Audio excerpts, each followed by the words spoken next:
check. Head check. Get 'em, Jimmy, where Loshak at? The bottle's getting empty up the crack and we stacking chips. All of it's what I want, plus money winners, that's what I'm on. You can say I'm gone. I prefer elevated pub sports radio. Time to get educated, get produced, lead the juice, letting loose with so much abuse that the bookies wanna call a truce. They getting slaughtered. Can't forget Jeff and low baggers in the chat. That's a lethal weapon 'cause we be pubbing.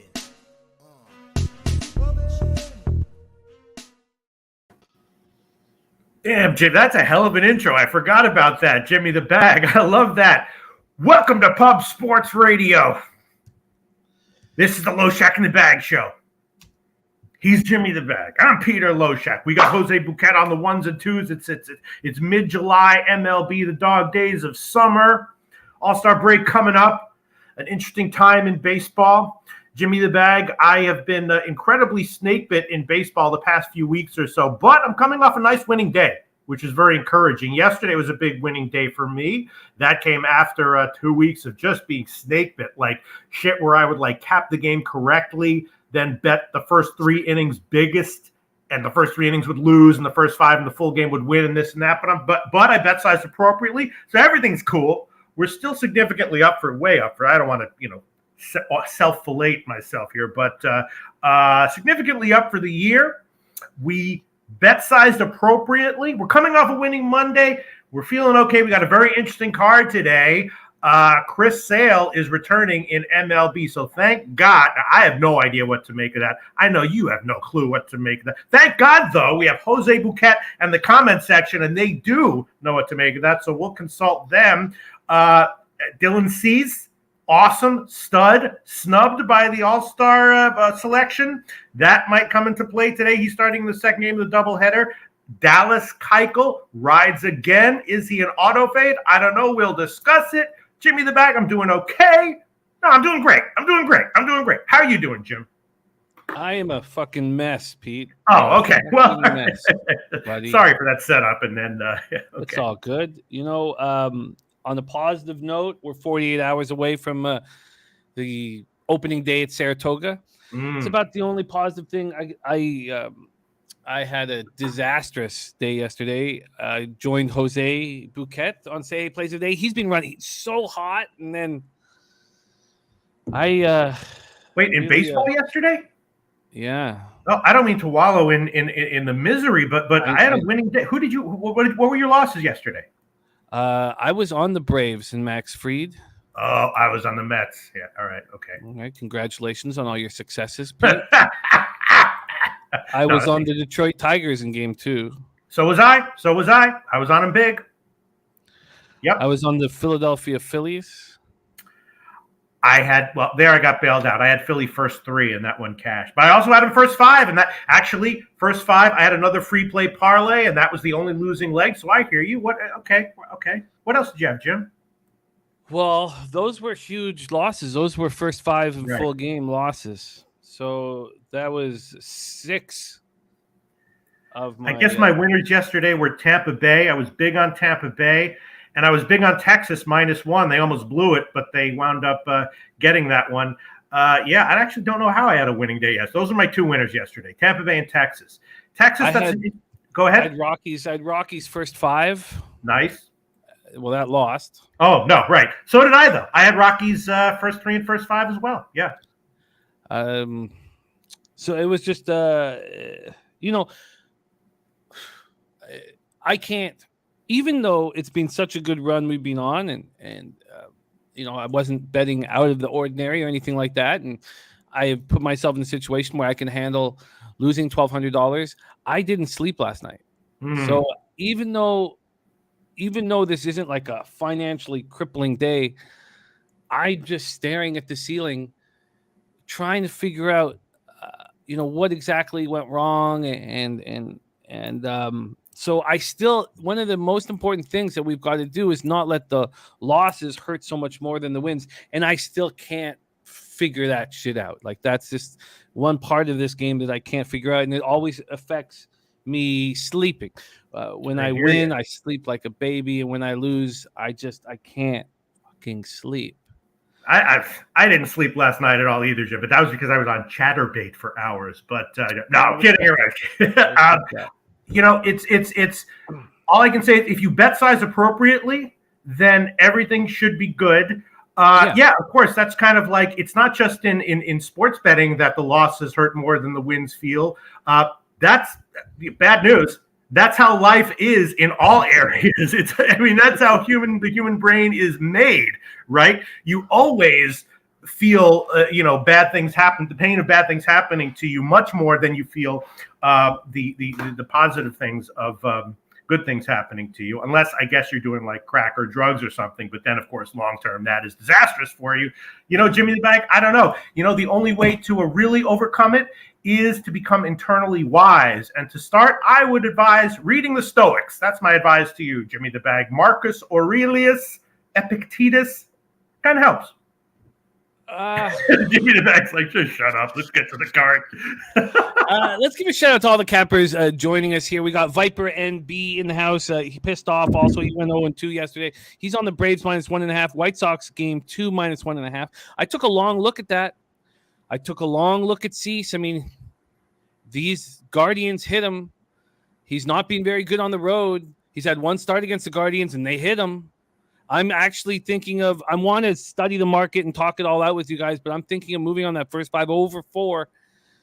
The full game's at 8.5. The first 5's at 4. If the White Sox can get to Pilkington and Cease can whittle it in the hot weather, we'll talk about that spot.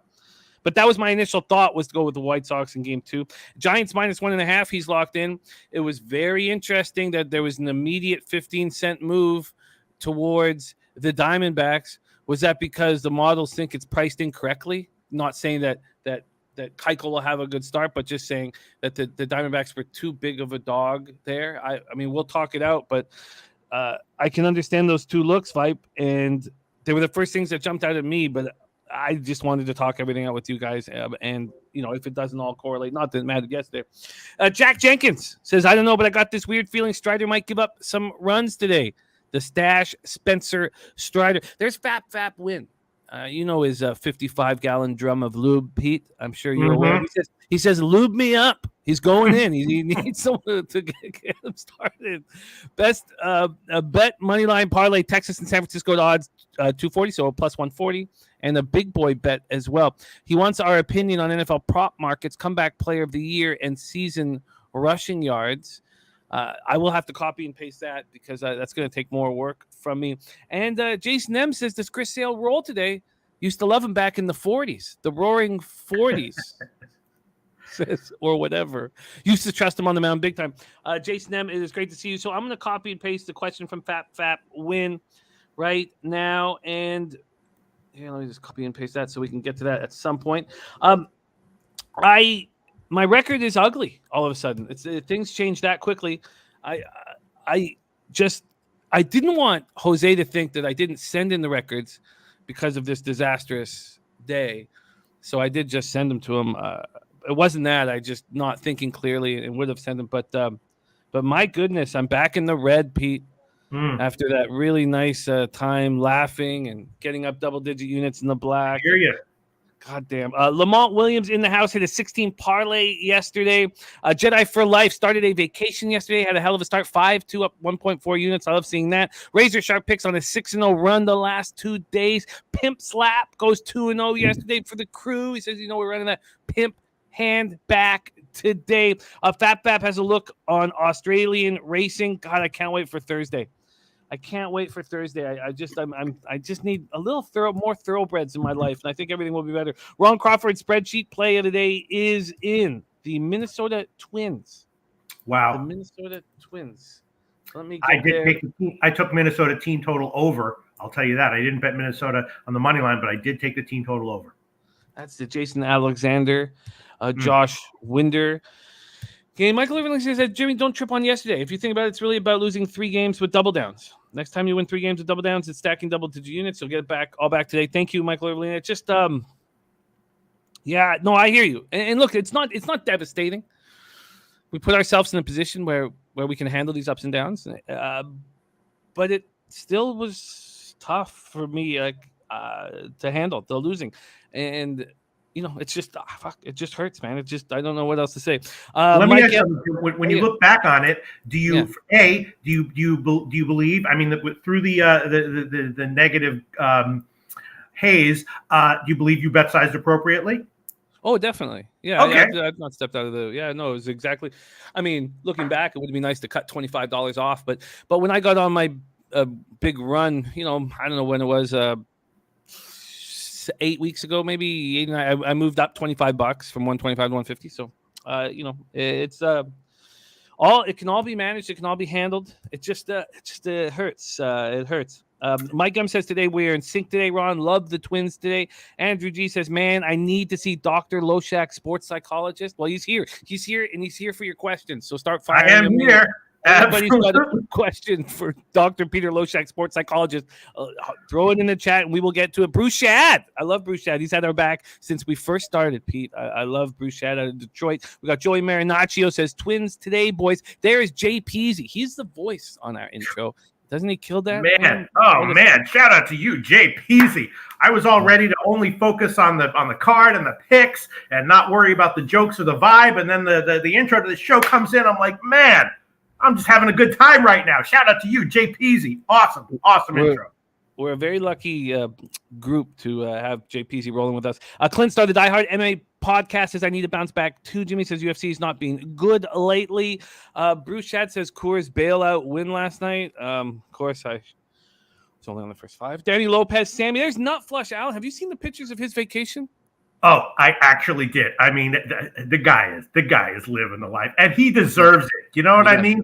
Everyone I see has a great life. I'm like, fuck that guy. I hope he falls and fails. The one guy, I'm like, he deserves it. Not Flush Allen. Shout out to you. Awesome picks. Awesome life.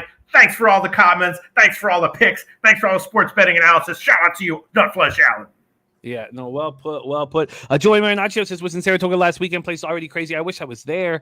I wish I was there in person, man. I wish I was there in person. Lucas Ryan, we got Von Polo, Tyrone Coleman, Real Deal, Prime. Bruce Shad said he had the under 6.5 in Rockies first 5. Beautiful bet. Serious business, ready to go. Nick, can I answer one quick question here? Yes, jump in. Michael Ervelina says, hey, Pete, what do you think about a small future on the Rangers or Mariners to win the AL and World Series? Crazy good odds and not far off with a wild card with great bullpens. Well, Michael Ervelina, as regular viewers of my shows know, I don't really focus on mid-season futures, but I can tell you that I'm definitely high on both of those teams. I've been mentioning it. I think I mentioned it like about a month ago to you, Jimmy the Bag, that I thought the Mariners were underachieving a little bit. I thought they would get better. And yeah, the Rangers are I agree with you, a quality team. So I don't know about their futures odds, but day in and day out, they're definitely teams that I'm looking to bet on. Yesterday, for example, the Rangers game against Oakland, classic situation where you have, a starting pitching matchup that was a little bit uninspiring. The Rangers are a big favorite. But just as a team, I had them rated so much more highly than Oakland that I wound up thinking that the Rangers were a great bet, and that was one of my winners yesterday. And yeah, the Rangers in general are a team that when matched up against sort of a sluggish or subpar team, I'm looking to bet on just because of their team makeup. So I can't comment on their futures odds right now, but both of those teams in general are teams that, yes, I absolutely agree with you. I am much more looking to bet on than bet against, and that's probably going to be the case for at least the next month or so. A word coming out of Seattle is they're all in. So they're going to make a big splash at the deadline. I could understand Mariners look. I could. Absolutely. I'm not. I haven't done anything like that, but the word is they are all in. A lot of you guys are giving me a ton of positivity, and I thank you very much for it. It's really nice to hear, and just I don't know what else to say. It is what it is. I'm ready to bounce back here and break down this huge card with all these great cappers. So let's get right to work. But truly, thank you guys for the positivity. Slatsy, I see you, and it means a ton. Trenton Claxton, you remember Trenton Claxton's domination of WNBA back when we were in Central America. Dallas, first half, over 81. And for my money, I would say that Trenton Claxton is the most consistent winner in WNBA that I follow. No shit, huh? Yeah, I would put that on him. So I'm going to copy and paste that right here and pop that into Ye old chat. There's Red Girl in the house. Okay, Piston. And one quick, I want to highlight a Nutflush Allen comment. My absolute in all caps favorite spot in futures markets is right before the All-Star break with teams that are hiding in the weeds. You will make the most money possible. Absolutely. There you go. Nutflush Allen. Everyone read that. Think about it. Maybe write it down. Shout out to Nutflush Allen. Let's get to work, Pete, my man. Let's get to work. Let me pull up all I need. We're going to start with the double dip here. Yeah. Start with the double dip. Let me pull up Sports Insights. And that bothered me so much. So Sports Insights yesterday, Pete, had full line value on the Pittsburgh Pirates. I was on the Pirates too. I don't check Sports Insights, but yes. I was big on the Pirates yesterday. Yes. Big. And that would have been a really nice start to the day. At least, you know what? I used to always think in horse racing, if I could win the first race and win the last race, I could lose them all in between. But you start out glorious. You go home feeling good about yourself. I would have liked to have started with that win yesterday, and I did not. Let's go and fire away. Armchair MMA. We got a Fireside, Sammy Calmer, Razor, Lou Betcha ready to eat with us. And let's attack right now. We start 1:10 p.m. Eastern, the only afternoon MLB game on the docket. Chicago White Sox 41-44, 22-19 on the road. At the Guardians 42-42, 21-17 at home. We're at Progressive Field in Cleveland, Ohio. Let's start with the weather in Cleveland and see how it affects. We're going to talk about both of the doubleheaders here. So we'll start here. 79 Fahrenheit, 12.6 miles per hour left to right. Within an hour, it's slightly in. Love to see what it is later in the day. Slightly in is the weather over in Cleveland. Let's go to the line history here for this one. Martin versus Bieber. There has been a 5-cent move to the Chicago White Sox. That's it. 5-cent move to the White Sox, and the total has not moved off of 8. So let's see if that follows suit. 3,455 tickets in. 79% of the tickets and 83% of the cash is on Cleveland. Yet there's been a 5-cent move to the White Sox, and then 76% of tickets, 85% of cash is on the over, and there has been no move on that over. Interesting. That is a little surprising, both of those markets. Now, there's only less than 4,000 tickets in, so small sample size. Davis Martin on the hill. 25-year-old 14th round pick out of Texas Tech. And one of our cappers on our show was also a draft pick out of Texas Tech. That's Dabby Cab. For real? Oh, yeah. Dabby Cab. In baseball? He was drafted by the Brewers. He was signed by the Pirates. Dabby Cab does our daily set show with the. I know who Dabby Cab is. I didn't know he was that good of a player. Oh, yeah. He was a pitcher. Hell yeah. Oh, hell yeah. Shout out to Dabby Cab wherever you are right now. Yeah, man. Davis Martin, 1-2, 4.29 ERA, 1.24 whip, 17 Ks in 21 innings, 7 walks, just 3 home runs allowed in 21 innings. His last appearance was back on June 21st. He's been in the minors for the last few weeks. June 21st, he lasted a third of an inning against the Blue Jays. 3 hits, 3 earned runs, no homers, no Ks, 2 walks, and a 7-6 extra inning win. His last start was back on June 3rd. And it was an okay start. 5 1/3, 5 hits, 4 earned runs, 1 homer, 1 K, 3 walks, and a 6-3 loss. At the Rays, mixed between AA and AAA. Davis Martin is 5-3 with a 3.59 ERA, 1.09 whip, 73 Ks in 57 2/3, and 14 walks. Going up against Shane Bieber. And I spoke with Noli about Bieber yesterday, and Noli's still high on Shane Bieber. And I'm very curious to hear your thoughts on Bieber. His last start, 5 2/3, 7 hits, 5 earned runs, 6 Ks, 3 walks, 8-2 loss to Tigers. Did not look good. He's not looked good at home. 1-3, 4.28 ERA, 252 opponent's batting average. His velocity's throwing about 88 miles per hour out there. I mean, I think he is susceptible. And there's all this public vividness money on Bieber at home, but the markets move slightly towards the White Sox. White Sox rating just 247, 662 OPS versus righties. Guardians 258, 727. Guardians bullpen's not been nearly as good of late. 3.78 ERA, 1.25 whip.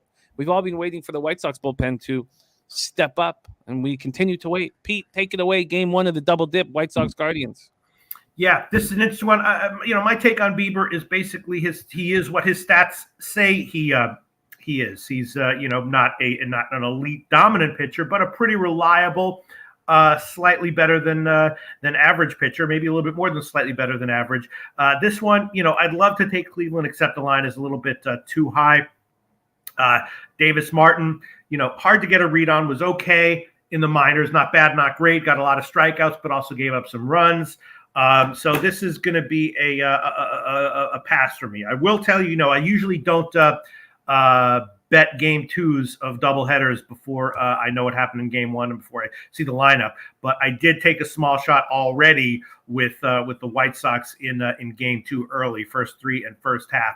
This one, Bieber is solid, gives up 3 or so every start. The White Sox have a dangerous lineup and could get more dangerous, of course.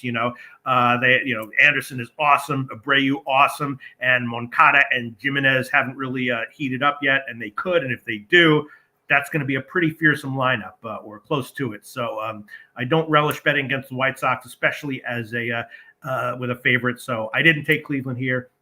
Probably won't have a bet on this one. Probably going to be a pass for me. I mean, this is a White Sox or no bet spot here for me. I don't trust Bieber, and I guess I don't know enough about Davis Martin. Davis Martin is okay. The strikeout numbers are great, but he wasn't really dominant in the minors, kind of up and down in the majors. All this money on the over and market not moving towards the over. So I guess you're right. I guess this is not what how I want to get back in business today. So I guess I stay off of it, but no chance will I be on Bieber here. Now, Lamont Williams is max parlaying. He has Bieber strikeouts over 6.5 as part of that parlay. Also Yankees money line and Giants run line. Armchair says, I agree it's Sox or bust, but I like it a lot more when I thought Cease was on the mound. Well, let's move on to Johnny Gonzalez says there's 6 righties in the White Sox lineup. I expect runs in the first 5. Both pitchers get touched up today. And Trenton Claxton's on that first 5 over 4. I like that bet. The problem is it clearly feels like the market or the books want us to bet it. They're not moving it. Everybody's on the over. They're not looking for the same amount of action on each side, which is going to leave me off. So we'll move on. Nasty Nate says, how about my Sox smacking them Yanks around on Sunday? It was nice. Robert Franklin says, give me Cleveland again. 3 players hit Bieber okay. Anderson, Abreu,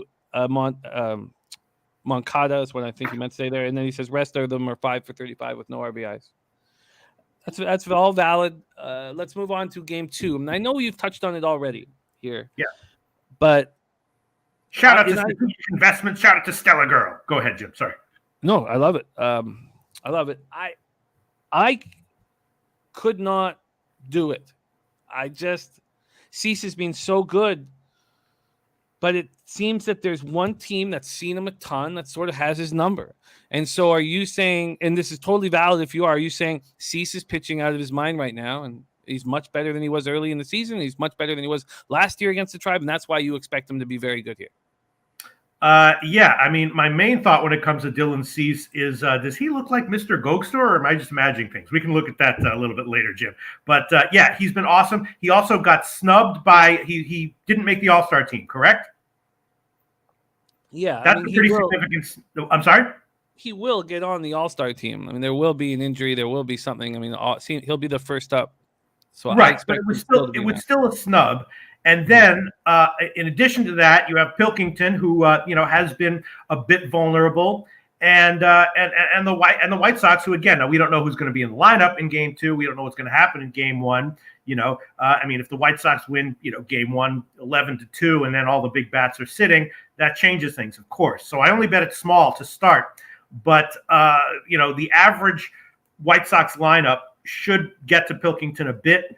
Cease, there's no reason to believe that he, won't be as good as he's been in recent starts. The All-Star snub is, I think, just a benefit there. Line isn't that high, and so I did it. Small, and if everything goes according to plan or according to expectations, I'll probably go on it a little bit bigger. But yeah, I would expect Cease to be as good again. And in general, Cleveland is, a lineup that can be held down by quality pitchers, and Pilkington should be a bit vulnerable. So yeah, not too complicated analysis, Jim. There's been, although it's not on the site that we generally use or I use for the line movement, I've moved over to the Action Network because this game is at least there. There has been a 10-cent move to the Guardians in Game 2. There also has been a move from 8.5 down to 8, which is surprising. And then we have Sports Insights giving 50% half line value to the Cleveland Guardians and Pilkington. Only 933 tickets are in, but 32% of the tickets are on Cleveland and 41% of the cash. 50-50 on the total and 58% of tickets on the over. There are certain spots that I would have been all over. Lamont Williams says, y'all get it all wrong. Cleveland Game 1, White Sox Game 2. Lamont, that's the expectation. I mean, you're on the two favorites. So, they're favorites for a reason. You're on the favorite in Game 1 and the favorite in Game 2. So, I understand the situation, why you would be confident having the favorites in both of these games. But as I've told you in the past, my first feel on a baseball card has a negative ROI. And the first one was obviously bet on Cease and fade Keuchel. So I'm not going to do either of those things here, personally. You're fading Keuchel with the Giants, which is a questionable proposition. But if you're betting on Cease, you're going up against Cleveland, which is okay. Yeah, it's okay. But, look at there's not a ton of sample size. The only one with real sample size is Ramirez with 12 at-bats. But, Rosario is batting 310 at-bats. Reyes, 444, 9 at-bats. Yeah. Naylor, 402 at-bats. Owen, 501 at-bats. Quan, 501 at-bat. You're talking about it in his career. Yes, and that second start of the year, he faced Cleveland, and they touched him up comfortably. Sure. But, in baseball, micro adjustments can pay big dividends, especially for someone like Cease. You know what I mean? They're always tinkering. 80% of major league starting pitchers are a tweak away from being, an upper tier pitcher. And that looks like what happened with Cease, so I have no reason to expect that won't continue here. Could lose, but. No, it's totally legitimate. I get it. I completely get it. There's Dabby Cab in the chat, Dabby. We were just talking about you earlier on the show, and it is great to see you. Deacon says, will I be going with him to the blood bank later today? It looks like it's a possibility, Deacon, a possibility. Okay, so official plays, we have none yet, but Pete has, privately moved on Cease Small first 3 and first 5. I would love to do it. It's just you just don't know who's going to be in the lineups for Game 2 of a doubleheader, Yeah, no, I get it. Let's move on to the Pittsburgh Pirates at Miami Marlins. And there it is. There's the horror show of my record. What happens when you go 0-8 on a day? And you can put it back up, Jose. I'm not. Look, it's okay. It's okay. It's we have to deal with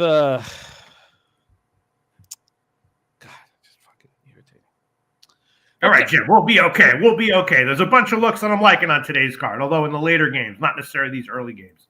Well, Dorothy Stratton on the mound. We're going to need Jose Bouquett to talk about his Buccos, I think. I think we should call in an arm from the pen and get Jose up onto the show. But he was in a hood in the darkness when I saw him 20 minutes ago. I don't know if he's... Oh, yeah? Yeah, I don't know if he's okay. He'll be ready in a little bit. He's getting himself ready. All right, let's talk about Dorothy Stratton. And when I was looking at Chris Stratton, I did go back to the story of Dorothy Stratton, 1980. She was 19 years old or 20 years old when she was the a Playboy centerfold, and didn't last long. I know. I actually saw. I watched a clip of her on when she was on the Tonight Show. That was a pretty eerie, chilling, but fascinating clip that I saw on YouTube. The whole story's horrible, and the fact that the husband, not the one that shot her in the face, but the other husband, married her sister afterwards. I mean, it's creep show, man. It couldn't get more creepy. Welcome to the 70s and early 80s. That's what it was like, you know. What are we talking about? Dorothy Stratton. And it's not spelled like Chris Stratton. There's an E on it. But why don't you take a little trip down a rabbit hole there? They met in the A&W that was very close to me when I moved out in Vancouver in the Lower East Side, full of crack whores and crack heads and crack dealers and meth pipes and hot meth pipes. Daniel Castano on the other side. So Dorothy Stratton, 5-4, 5.14 ERA, 1.51 WHIP. It's just a bullpen day for the Buccos. Daniel Castano on the other side, 1-2, 3.60 ERA, 1.47 WHIP, 17 Ks, 9 walks. Doesn't throw hard, but gets soft contact. Got touched up by the Mets. And I was looking at Castano's, last season, and Castano locked down the Mets 4 starts ago, allowed 2 runs over 7. Then, there's a reason why he hasn't been started the last few years with the club. He's just not that good of a pitcher. The Mets see him again and they touch him, but the Pirates have not seen him, and they hit 223, 658 OPS versus lefties. Marlins versus righties, 247, 715 OPS. Pirates bullpen terrible, 4.66 ERA, 1.40 WHIP. Marlins bullpen 4.12 ERA, 1.32 WHIP. Let's just take a quick look at the weather here. I guess the 96, so the roof will be closed in Miami. Then we'll take a look at the line history in this Castano Stratton spot. No movement. Marlins at -150. The total has moved. It opened up at 8.5, and now it's at 8, and it's even juiced to the under at 8. So let's take a look at the cash flow here. 2,307 tickets in. A sliver. I'd say 3%, no more than 5% line value on Pittsburgh. They have 36% of tickets, 45% of cash, then 43% of tickets and 92% of cash on the under. Mm-hmm. Jose Bouquett. We missed a glorious opportunity yesterday, to raise it. And I need to know, is today another spot where you will be doing just that? Nope. I'm not. Like I said yesterday, I don't feel like I can confidently bet the Pirates anymore without Reynolds. I like your hat, Pete. Yeah, thank you very much. LMAX, Orthodox Jewish Lumberyard in the Bronx. Shout out to LMAX. Oh, fuck yeah. Yeah, I go ahead, Jim. Go ahead, Jose. No, I want to talk about LMAX for a second. No. We're losing viewers by the people like when they're fucking talking about Star 80 and some Jewish lumberyard in the Bronx. We want free picks. Let's give them some free picks. You're right. Free winners here at Pub Sports Radio. This month against lefties, the Pirates are 18th. But the no, like I said, the no Reynolds is really just like throwing me off. He's their all-star. He's their best player, best offensive player, I think. And it's just, can the Pirates pick their shit up and collectively do this together? I don't know.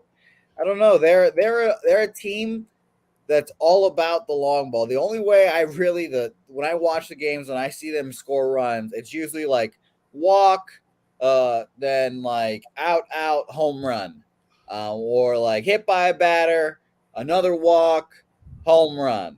It feels like all of them are based off of just home runs. And maybe if Brian Reynolds isn't out there, maybe that won't affect it too much. But it's a 3.5 at -110 for the Pittsburgh Pirates, and you guys know me, I pretty much normally take that. And Castano, maybe the first time against these guys will be pretty tough. I looked up his numbers, and I kind of expected him to be a little better, honestly. And it wasn't that impressive. His last start wasn't good, like you said. So, 3.5 -110, I wouldn't hate the look at all.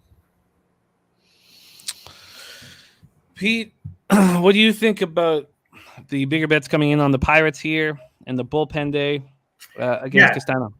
I mean, obviously Reynolds is a big loss for the Pirates, but again, we talked about Pittsburgh a few weeks ago, I believe, Jimmy the Bag, and Jose was on that as well. They're just kind of a young, scrappy team with a lot of guys who are, maybe not as well known to people who don't follow, young prospects as closely as others. So they are a team that I would expect to have betting value as an underdog pretty consistently for quite a while. And I guess if you gave me a free play here, I'd put it on Pittsburgh again.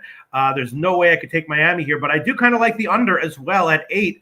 I probably will be on that, but I can't give it publicly. But definitely leaning under. And at these lines with these two teams in this park, a free play on the side would definitely be on Pittsburgh as opposed to Miami. All right. So unfortunately, it may be some time before we hear these glorious words come out of Jose Bouquet's mouth once again. So too bad. But I get it. And you still have Lucas Ryan making that cash on the Pirates team total day in and day out. I mean, you have friends of yours making that cash. Someone's got to. I mean, shit. They're still an electric ball club. I still recommend watching them every day. Go get your O'Neal Cruz jerseys immediately, because though his NL Rookie of the Year campaign is slowing down, yeah, it is. It's still going to be electric. It's only happening at your house, I believe. So, hey, man, there's a lot of good shit that happens at my house. So that's a good party then, Jimmy. That's a good party. So let's talk about Elmex. I definitely thought that Elmex was I thought it was going to be some El Mexican thing. I thought it was going to be a restaurant, and I did not expect it to be a Jewish lumberyard, huh? We don't want to talk about it. Yeah, I could do impressions of the guys there, but this is people don't care about jokes on sports betting shows. I learned that a long time ago. They just want picks, preferably winners. Yes, most preferably. How much time did you spend at this lumberyard? What'd you say? How much time do you spend? I'll tell. It's a funny story. I'll tell the whole story. Long time. You got a flannel on too, so it looks like you'd really fit in at the lumberyard too. Yeah, you do. You kind of do look like a lumberjack today, Pete. What's the plan? Classic New York place. Elmax. Maybe we'll get them to sponsor the show. I think they already did. We've talked about them for 10 minutes now. I think this is great branding for them. I think they're going to be happy with us. I don't doubt that. I don't doubt that at all. Let's keep rolling. We'll get Jose back for the Red Sox game and for whatever is the say hey play of the day. The say hey play is the Red Sox game because that's my final stand. And Pete may call in you from the pen at any point during the show. So be prepared, be ready to go. Well, Pete, do you warm up your relievers? Do you just throw them in there? I just want to know. Wait, you're asking me? Yeah, you're a manager, I'm sorry, I didn't get the. What's the question? I'm handicapping here. Handicapping. 7:05. That was a funny joke, and I flubbed it. I apologize. I was just looking at all these games and thinking about what I want to say, and yeah. Cincinnati Reds 32-54, 14-26 on the road at the New York Yankees 61-25, 34-9 at home, 34-9 at home. We're at Yankee Stadium in the Bronx. We'll start with the weather. 87 Fahrenheit, feels like 95, 12 miles per hour out to that short left field porch. Gets down to 10 miles per hour by the end of it. Let's take a look at the line history in this Reds-Yankees game. And I looked at this last night. I looked at it this morning. I was like, is there any spot that you could find? And unfortunately, and we'll need to hear again from Jose because Jose must bet. He must fade all these minus 300 spots. Mm-hmm. And here he is with Garrett Cole on the mound, his nemesis. And opens up minus 300. The Yankees are now minus 320. And one of the things that made me nervous about this immediately, Jose, is that when you faded Garrett Cole like you did in his last start, it was on the road where he seemed to be quite susceptible. Especially at Fenway. Yeah. Yeah, he's my bitch. That's why. If comes into the Fenway Park and comes to fucking mess with Rafael Devers every time. Lately at home, he's been very good. Overall, it's been okay. I mean, good for him. 3-2, 2.31 ERA, 196 opponent's batting average. Graham Ashcraft has been bad on the road, but he's been lit up in a couple situations. That one in Wrigley Field where the wind was blowing out. On the road, he's 1-1 with a 6.98 ERA. Opponents hitting 302 against him. His last start was at home versus the Mets, and he looked very good. 6 innings, 10 hits, 2 earned runs, no homers, one strikeout, no walks. Only 29 strikeouts in 49 2/3, but he gets a lot of soft contact. Let's take a look at what's happening with the market in this one. Yankees, Reds. Here we go. There is slight line value on the Yankees, even at this price. 89% of the tickets, 89% of the cash on them. 26% of the tickets on the under, 74% of cash on the under. That's interesting. Reds versus righties, 236, 674 OPS. Yankees versus righties, 246, 771 OPS. Reds bullpen, 5.42 ERA, 1.48 whip, worst in the league. Yankees, 2.74 ERA, 1.13 whip, second best in the league. Jose, does this excite you, your must bet here, or does it make you uncomfortable?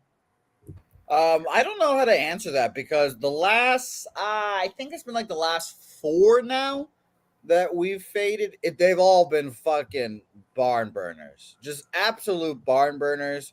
And it's felt like it's been a minute since I've had a blowout yet. So I will admit, in most of those scenarios, I felt uncomfortable going in there. Arena versus the fucking Dodgers, whoever the fuck it was, Irvin versus the Astros, and the Astros were throwing Framber. So I usually don't feel good about these going in there, but I was pretty surprised to see a minus 300 price with Kermit and the Ashman here. Graham's probably their best pitcher. So Castillo, come on. Okay, you're right about that. He's going to be traded soon, though. So hopefully he's traded to the Jays. Yeah, your front office isn't smart enough to do that, unfortunately. Might be right.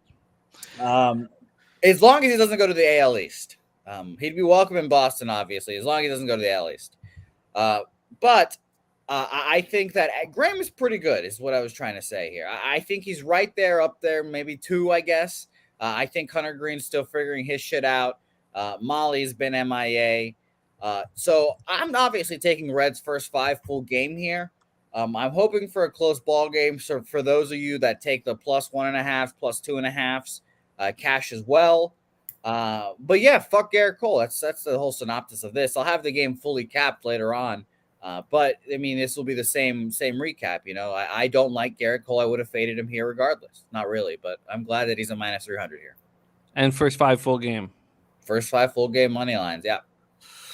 And you don't need to make them official here because I will make them official here. Don't you worry. I mean, half of me says that I'm never going to see that record ever again, but it's fine. Those taxes will come due eventually.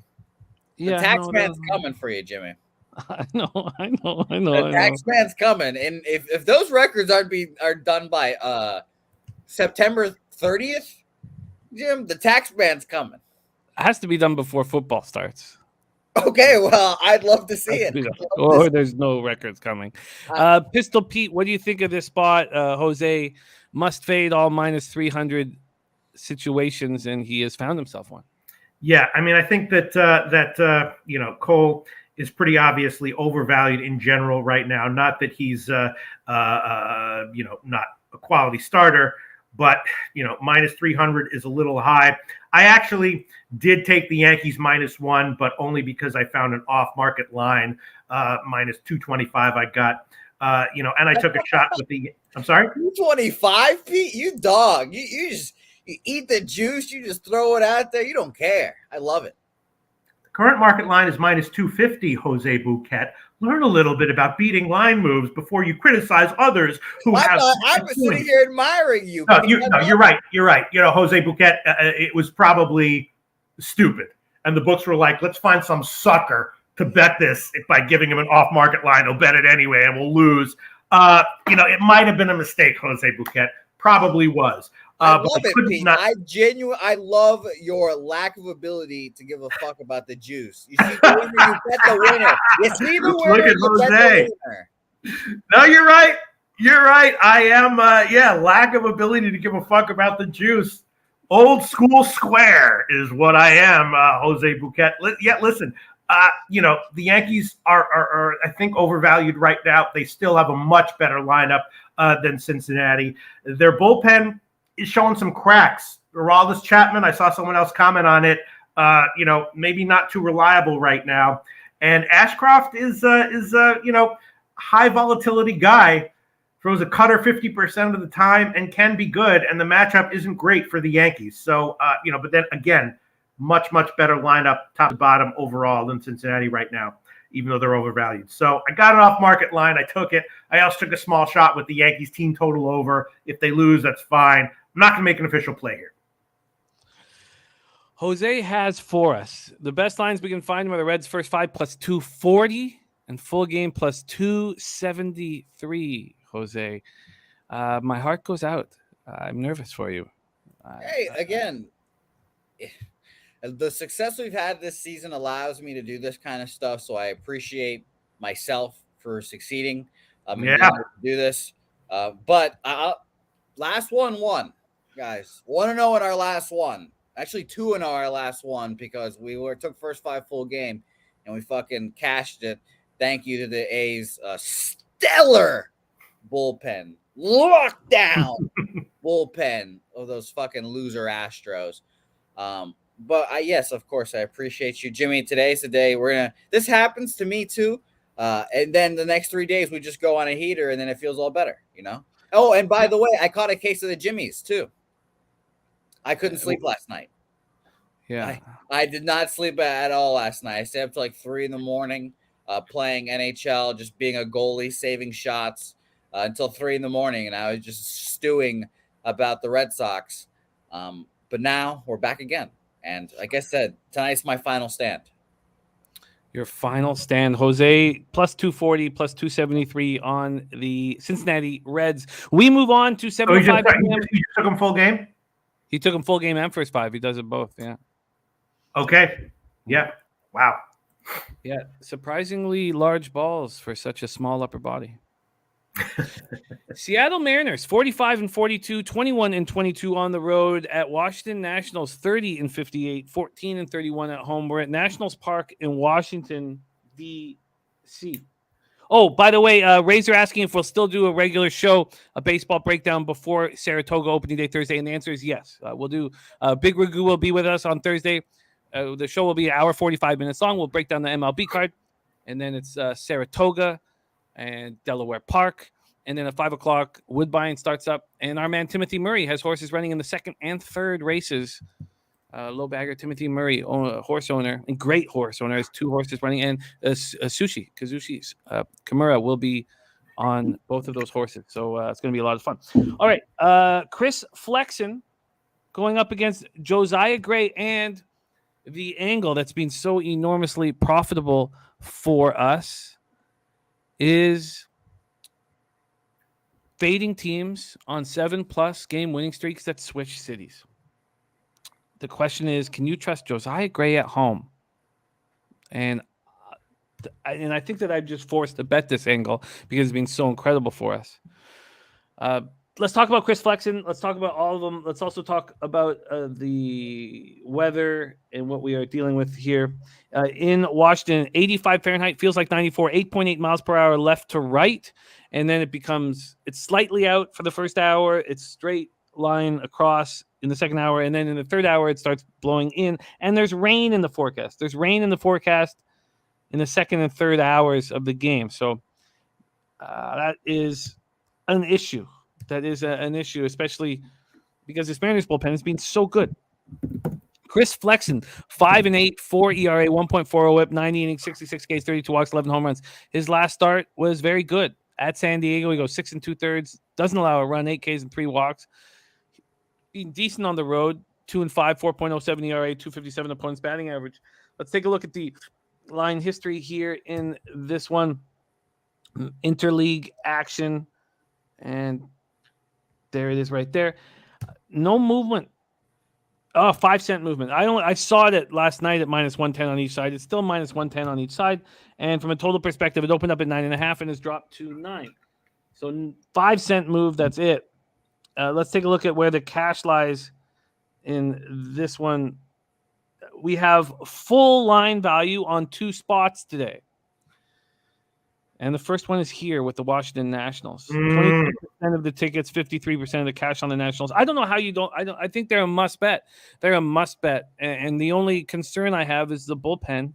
So I guess I must bet them first 5.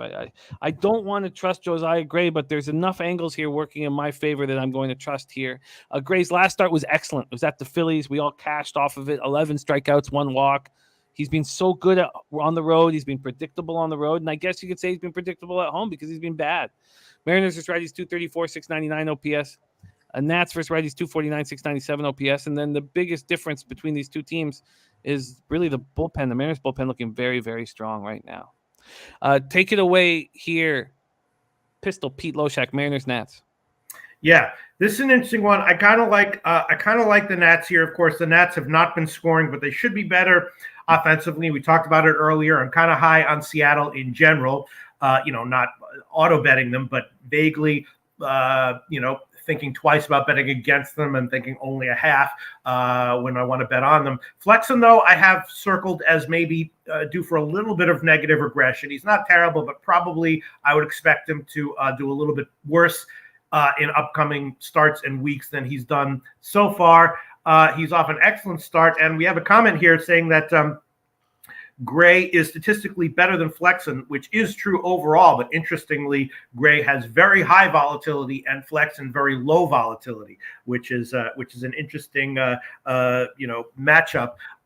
Gray, a lot of Ks, but still gives up home runs and fly balls. And of course, I don't do strikeout props in these shows, but where is it? Someone said that the Gray, Carlos Luders, Josiah Gray strikeout prop over 6, easy money. Yeah, that might be the best bet of all in this game. But I'm definitely leaning Washington, and because of volatility issues, I would be leaning Washington, -1 or -1.5, and that's what I'm thinking.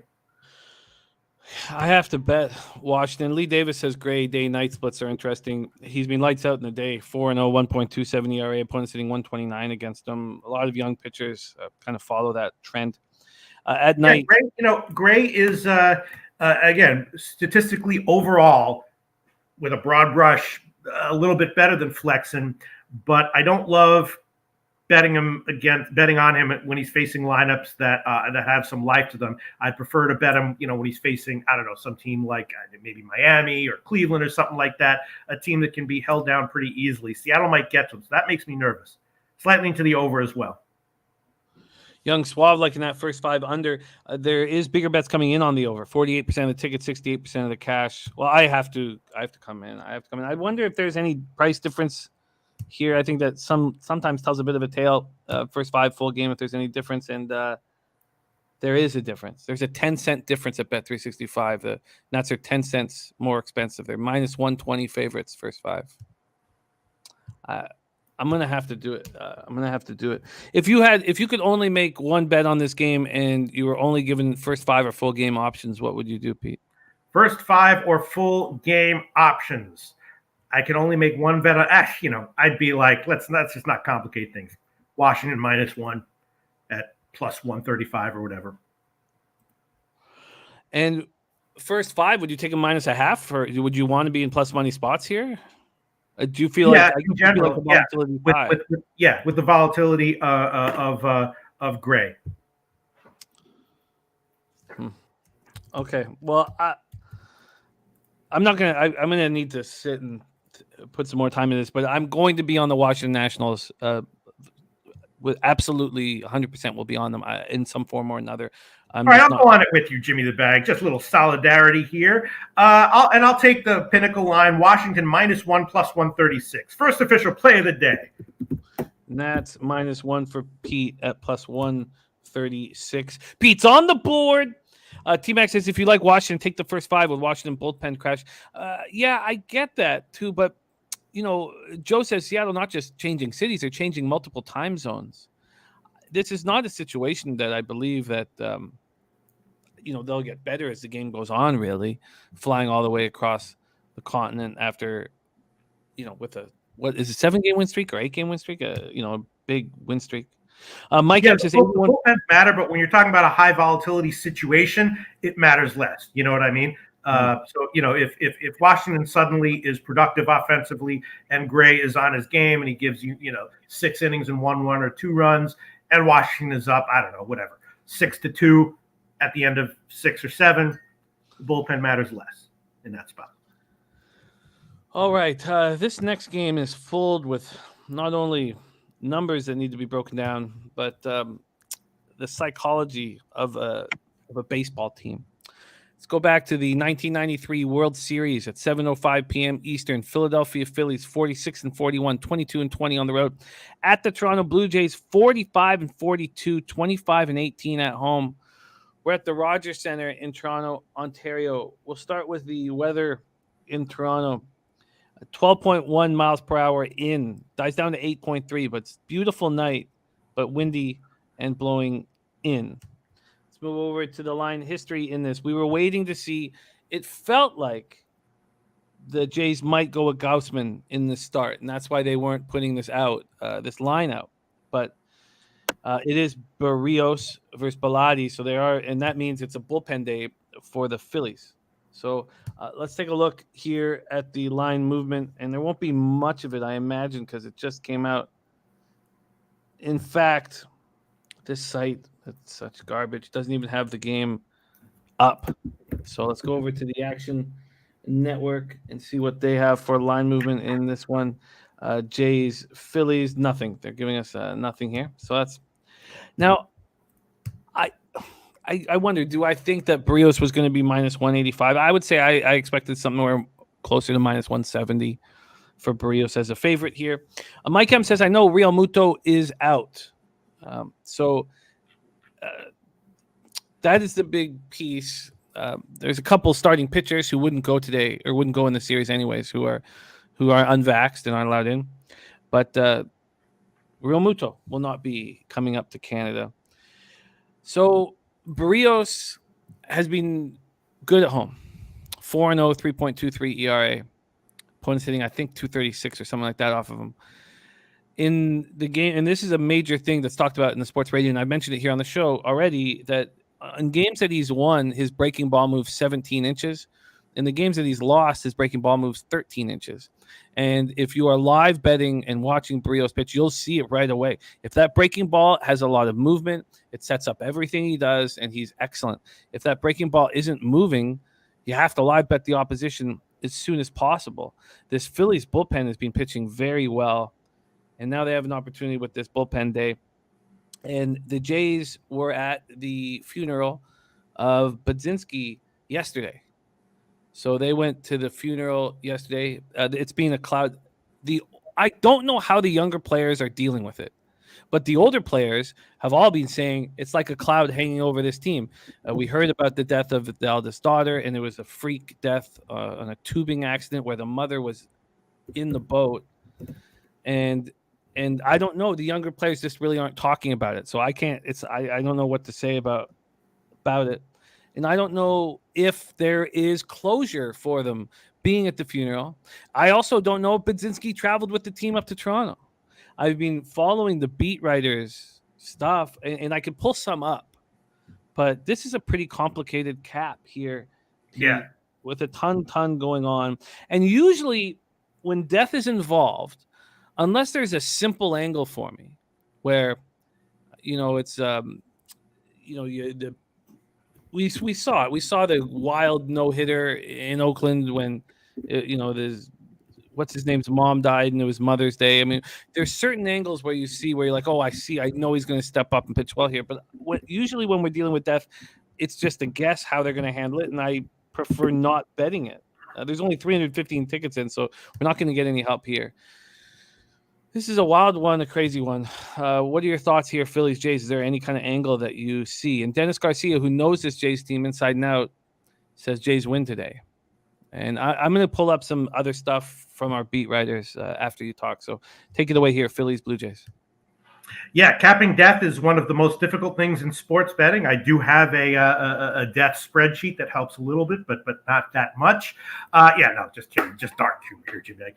This is a very, very tough one. Obviously, something is up with Toronto, and There wasn't even an overnight line, so I haven't even. I've seen the line now. Toronto is minus 185, and my 3-second analysis of that is I know Barrios is way better at home, but how can they possibly be minus 185? I mean, Philly is not a perfect team, but they're a quality team. They have a bullpen day. But Jimmy the Bag, that was a hell of a point you made about watching Barrios and live betting based on his movement.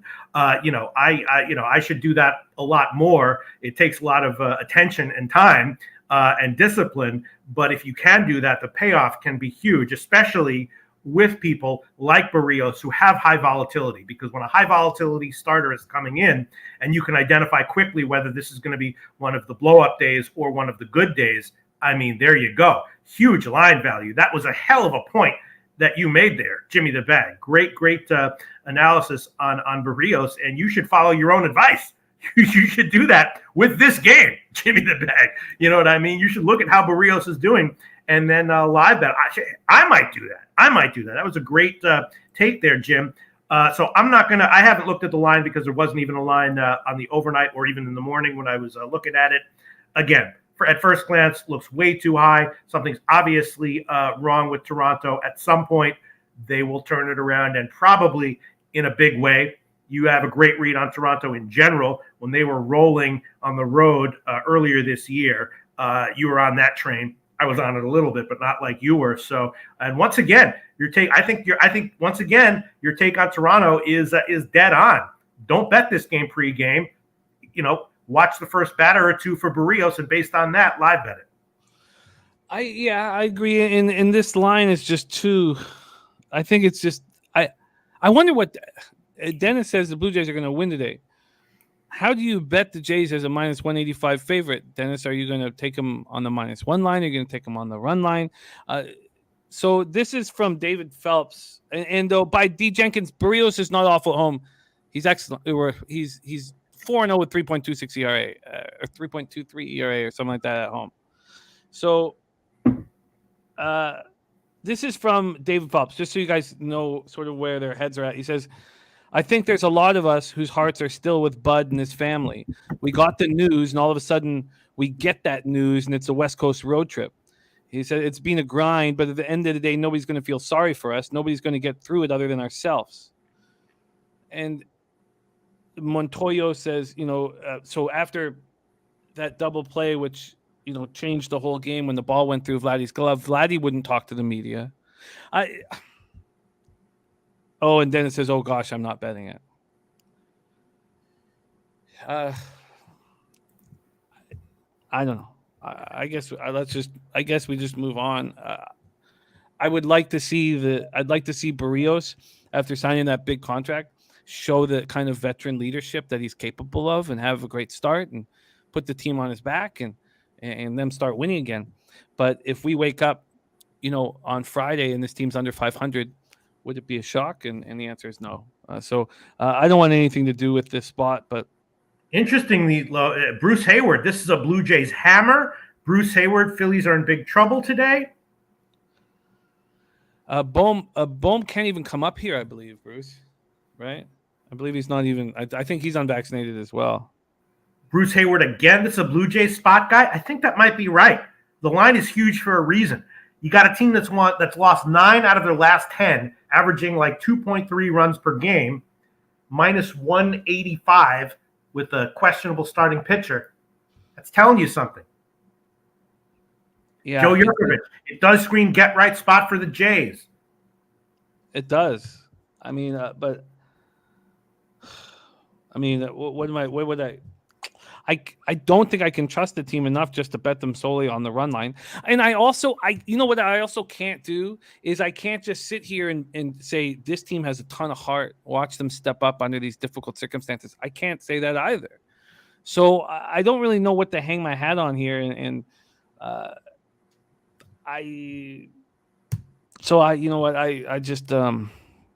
I'm probably, I don't want to make it official, but I'm probably going to be on the Jays now that I'm looking at what everyone is saying. Yeah, and Joe Yurkovich says if this was the NBA, I would bet it. Razor Sharp Pick says I thought the line was high because players being out. Yeah. Okay. And what's Damon saying? Damon's saying Barrios has been this pitcher. I want to say the first inning has always been his worst. He's double checking. Okay. We can come back to it. Nate Cerna looking at the first to 2 is the Blue Jays minus 150. Jays smash spots is MDR 24. This is an exhausted ball club. That's the problem. They get their off day from Seattle, but they have to go to the funeral. Noli No says, think Brios deals today. In that Pittsburgh Pirates game yesterday, Noli said Keller is going to deal today. And did you see what Keller did? He was incredible.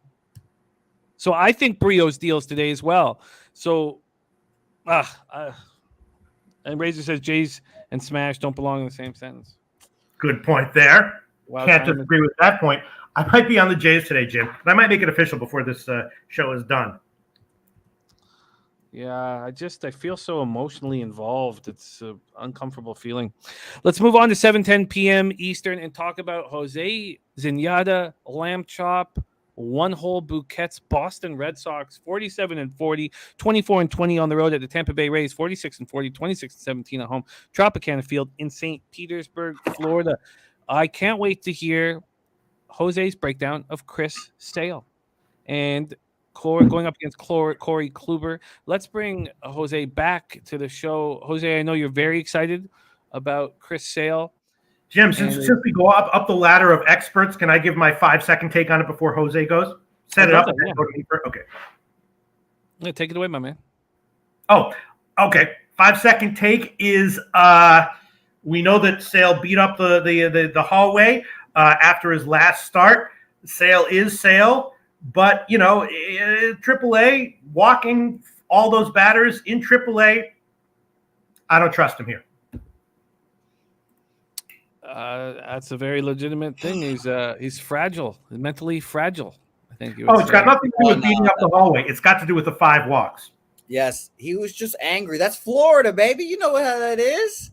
Of course, I know how that is. Yeah, Seamus told me the same thing. He sent me the clip. He said, "That's Florida. You can't take the Florida out of him. He's a fucking psycho." And that's how they do it. Damn, you love Florida and New Jersey, the 2 most psycho states of the union. For the record, I just want to let everyone know that TV was broken anyways. Of course, it was broken anyway. Of maybe breaking it up a little bit and then getting the team a new one. Who knows? Yeah. But I've been saying this has been my last stand for a little bit, and this is in reference to the Red Sox. This is my last time betting the Red Sox. If they lose here today, I'm putting myself on a self-imposed 15-day suspension from betting the Red Sox. I've bet the Red Sox. I don't know. I think it's been like the last 4 days, but it's been the first 2 Yankees losses. I took a day off. Well, I bet the overs in those games too, but I bet the Red Sox in a form or fashion, lost on them. I bet the Brian Bayo first start, lost on him. I bet him again yesterday. I lost again. And I'll keep saying it. The memes are true, Jim. The kids are on the street are saying it. If Jose Bouquet didn't bet the Red Sox, he'd be up over 100 units. And that's probably true. And that's why I've heeded the advice, and this is my last stand. I'm betting the Red Sox today. I'm going to take them first 5 because the Red Sox bullpen is just winded. It's just winded and exhausted. And they are also a team that's just get us to the All-Star break. Please, we need the All-Star break. They've had 17 straight games, or they're going to have 17 straight games up until the All-Star break. So it's worrisome. I'd rather have them first 5 just because, like I said, I believe in Chris Sale. He's going to have a good outing today. He's a fucking psychopath. And I think he's going to have a good outing today. The bats are going to come back. I think Chris Sale, I don't know. He's not the captain of the team because that's Xander Bogaerts, but he really is an emotional leader that gets those boys going because, like I said, he's Florida and he's a psycho. So I believe in Christopher Allen Sale today. I think he's going to have a good start. And I'm taking the Red Sox first 5 at the very least. I am actively capping the game. I could not find one of my things that I capped the game with, so I'm doing it on paper today. I feel like Dami Gun. So it's going to be a good time. We're going to have a great time on the show today. My son is very sick, and he's woken up from his nap. He's nonplussed. I think it will be more difficult for me to give proper analysis here. I will tell you there's been a 10-cent move towards the Tampa Bay Rays. Just as And, of yesterday, yeah. It's not good. 10-cent move. And when we go over to All Sports Insights, Oh, fuck. Kluber and the Tampa Bay Rays have full line value. Oh. Looks like that 15-day suspension is coming up for my ass. 53% of the tickets on the Rays, 70% of the cash, then 22% of tickets and 72% of cash on the under. So there's also a feeling like that Kluber will have a good start here. And he's been good at home. 2-1, 3.08 ERA, 237 opponents batting average. And Rays have been good against lefties. It's about the only impressive offense that they've delivered here. 258, 713 OPS. And Big Ragoo says Kluber shut the Sox out last time. Before then, multiple runs given up. Deacon says that Jimmy saw my record. That Carter saw my record yesterday, and that's why he's so upset. That's a very possibility. I think the Rays are live here. I think Kluber will have a good start. I think he's going to start pitching well. I really do think he's going to turn it around a little bit. Pete, are you going to make anything official here? And Jose, after that, are you going to? Look, I don't know. I mean, I understand that Sale is a psychopath, and psychopaths do often have good value in their first start back. But it's just, he threw like a couple of like single A or like rookie league rehab starts. And then he went into Triple A and gave up 5 walks. And I understand that, he was working on his mechanics, not necessarily getting results. But that is, and then you're coming up against a major league team, Tampa Bay. It's I don't know. Makes me nervous. We'll see. I'll talk about all of his minor league starts real quick. And by the way, he's coming up with no restrictions. He's going the full vroom 100%. So yeah, last time out in AAA, 3 2/3, 3 hits, 1 earned run, 5 strikeouts, 5 walks, broken TV as a casualty. But I'm glad that he got through 3 2/3 innings. I think the reason, by the way, he broke that TV was he walked the 9-hole hitter to load the bases or something like that. It was either walk in or run or load the bases, and then he just went in and just fucking started firing on the TV, which was awesome. I truly love to see that. His next start there was in Double-A, 4 innings, 4 hits, 1 earned run, 7 Ks, no walks. And then I won't even have to mention his fucking like short season, whatever complex starts, 2 2/3, 3 hits, 6 strikeouts. Though that was his worst walk performance. The rest of he had 1 combined walk in the rest of his 3 rehab starts. I really think the biggest difference is that he's had all 3 pitches. He's had his changeup, slider, fastball. Last year, when he came up, he couldn't get a feel of the changeup, and he was just throwing fastball, slider. And this just in, it's very easy as a major league pitcher to hit a pitcher when you're only 2 pitches. The Hunter Green experience is figuring that out, Sure. and Brian Bayo is figuring that out as well. So I really think the biggest key factor for me in Chris Sale's start is not his velocity. If he's not throwing 99, he's not throwing 95. I'm not going to be too worried about that. If he's not throwing his changeup, then we'll be concerned, because if he turns into a 2-pitch pitcher, he's going to get his shit ripped. It is very tempting to me, Jimmy the Bag, to take some kind of shot with the Tampa Bay team total overs, either at 3 at like a negative line or first 5, 1.5. Jose Bouquett, could you give me your 10-second analysis once again on the current condition of the Red Sox bullpen, please? Thank you. It's grim. Grim. It's grim, right? Like I said, they've been pitching. I don't know exactly how many games in a row it's been now, but they're going to play a game every day until the All-Star break. And in combined, it would have been 17 straight. So it's wearing down. And here's the thing. Tanner Houck is obviously this club's closer for right now, but he throws exactly like Chris Sale, just from the right side. And I don't know if Alex Cora is going to want to put them together here. Maybe since it'll be in the 9th inning or the 8th inning, wherever, it'll be easier since it'll be some distance in between them. But there are a lot of times where Alex Cora just doesn't throw Tanner Houck in there just because he looks just like Chris Sale, and it's too similar of a look. He's just from the other side. But they did get saved a little bit by Phillips Valdez throwing 2 innings yesterday. So, go ahead, Pete. Sorry. What would you think of like a shot with either the Tampa Bay, maybe first 5 team total over 1.5, or the full game? You could get 3.5 at like plus 100, or you could get 3 at minus 150. Over the last 10 games or so, I think they scored 3 runs twice, and the other 8 were all at home. The other 8 were all over 3 at home. Yeah, I'd probably go full game. Probably full game. The Rays are interesting because they've been banged up and battered, and their offense is kind of hurt right now. But it doesn't seem like their bullpen's feeling any of the fatigue, and their pitching staff is feeling any of the fatigue, like the Blue Jays are, like the Red Sox are. So it's very interesting. Like I said, this last week for the Red Sox and Blue Jays is just get to the All-Star break. Get to the All-Star break. The Blue Jays are having more issues with that. Like I said, the West Coast Vortex caught them and it blew them away, and now they're trying to bounce back here.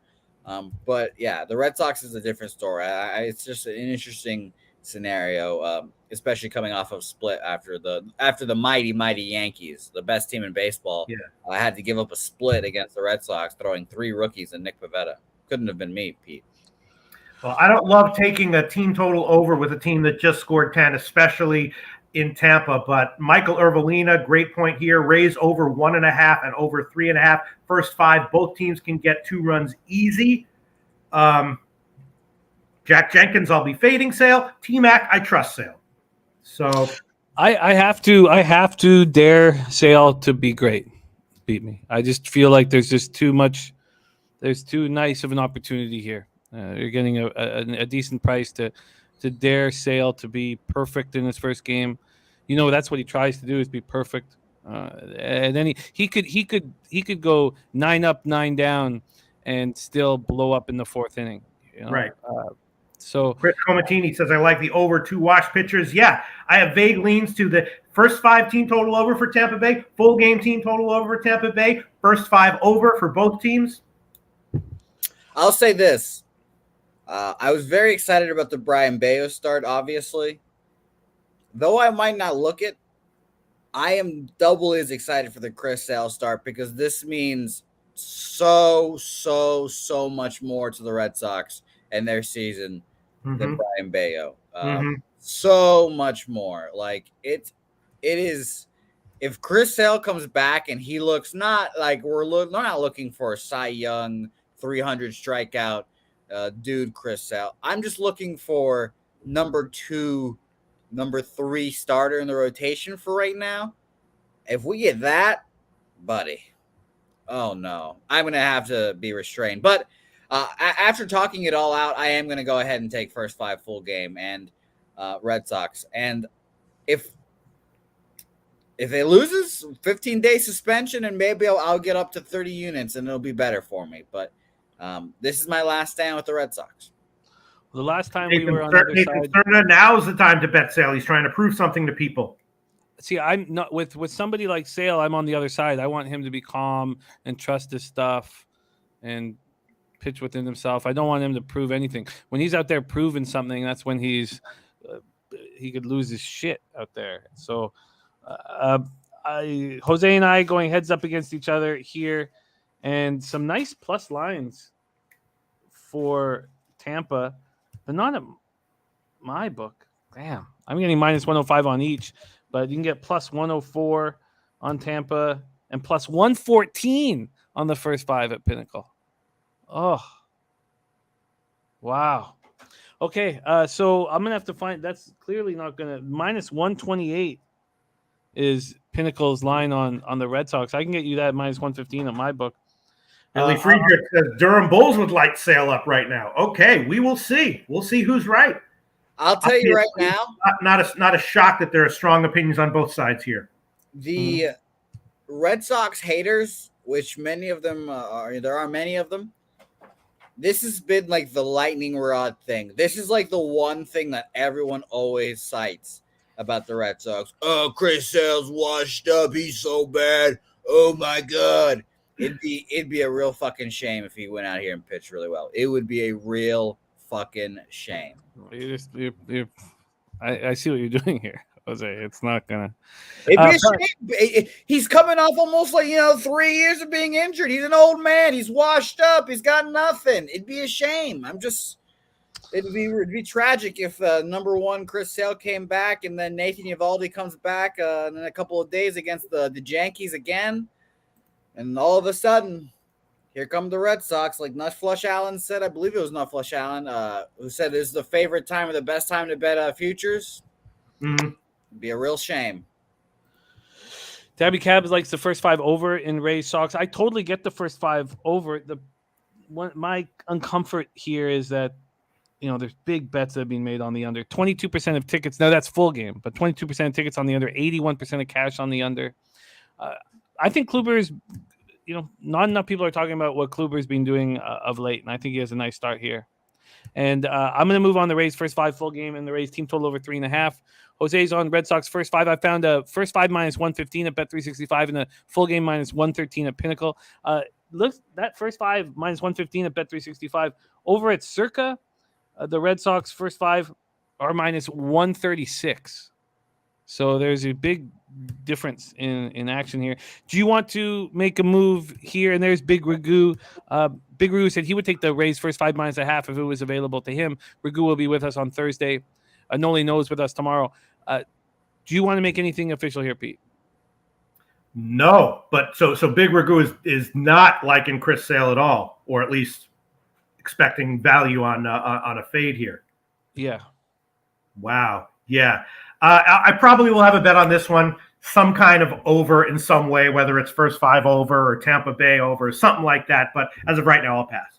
Fascinating analysis, guys. Thank you. I'll say one last thing. Absolutely. Corey Kluber is what he does to the Red Sox is what Garrett Cole is supposed to do to the Red Sox. He is good against the Red Sox, and I think I've got a little bit of PTSD from his Guardians / Indians days. In the playoffs when he was really, really good. But Corey Kluber does worry me, so I would lean towards an under in this game as well. But, of course, it's sale day. Thank you, Ron Walsack. I love Ronnie Walsack. Nasty Nate says Red Sox smash, so you are not alone. Okay, we're going to move on. Jose, Red Sox first 5 minus 115, full game minus 113. Rays first 5 and full game for me. Team total over 3.5. Did you give me the rest of those bars? The new "You Are Not Alone" bars. That was really magical. I would love to hear you and Pete combine for like a duet of some sort. If Pete can do that at some point. Right now, we got to give people picks and winners. We do. But if Pete can do Peter Gabriel, I can do Kate Bush. So if you want a little, don't give up. I'm there for you. Okay, interesting. By the way, I've got Dorothy Stratton's Wikipedia page up, and I can't wait to give you guys the report at the end of the show. Oh, looking forward to it. All right, we move on.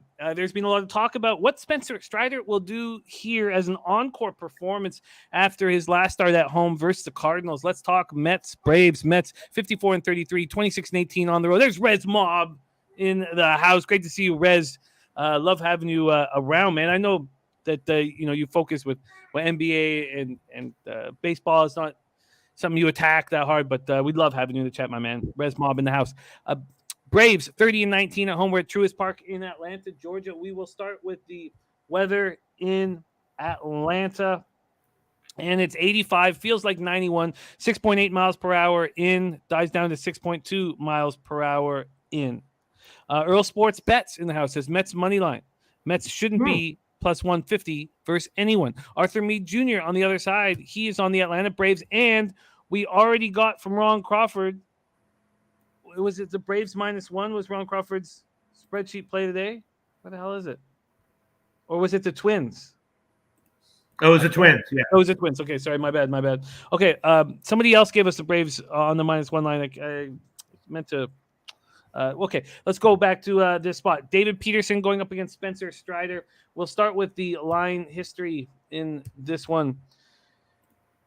Mets Braves. The Mets open up plus 140. They're now plus 165.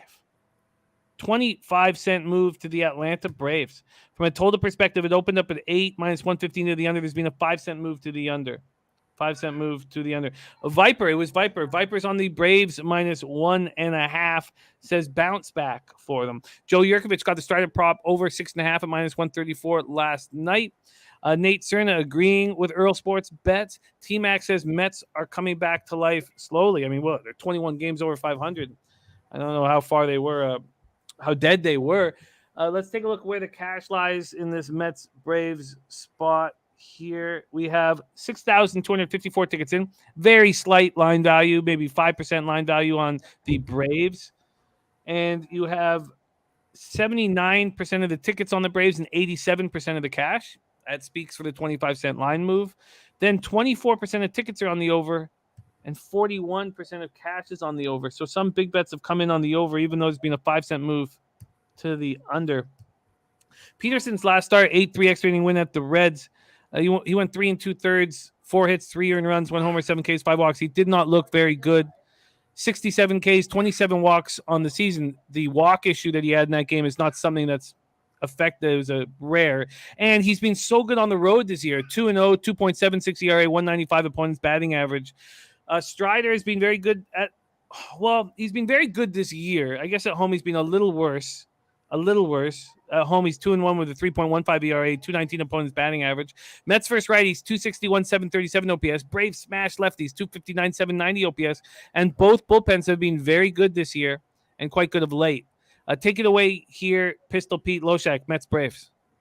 I'm a little bit surprised by how many people are liking the Mets here and maybe not expecting Strider to continue his dominance. I forgot what words you just used, Jim, to describe Strider, but they struck me at the time as being not as emphatic enough. I mean, he had a speed bump against San Francisco, 4 starts ago or so. But aside from that one, he has been friggin' lights out. You know what I mean? The real deal. I know that this is his second start in a row where he's pitching on only 4 days rest. So, okay. He's also 23. When these lines came out, I took a shot with Atlanta on the first 3. I also took a couple of shots with Atlanta race to 2 and race to 3.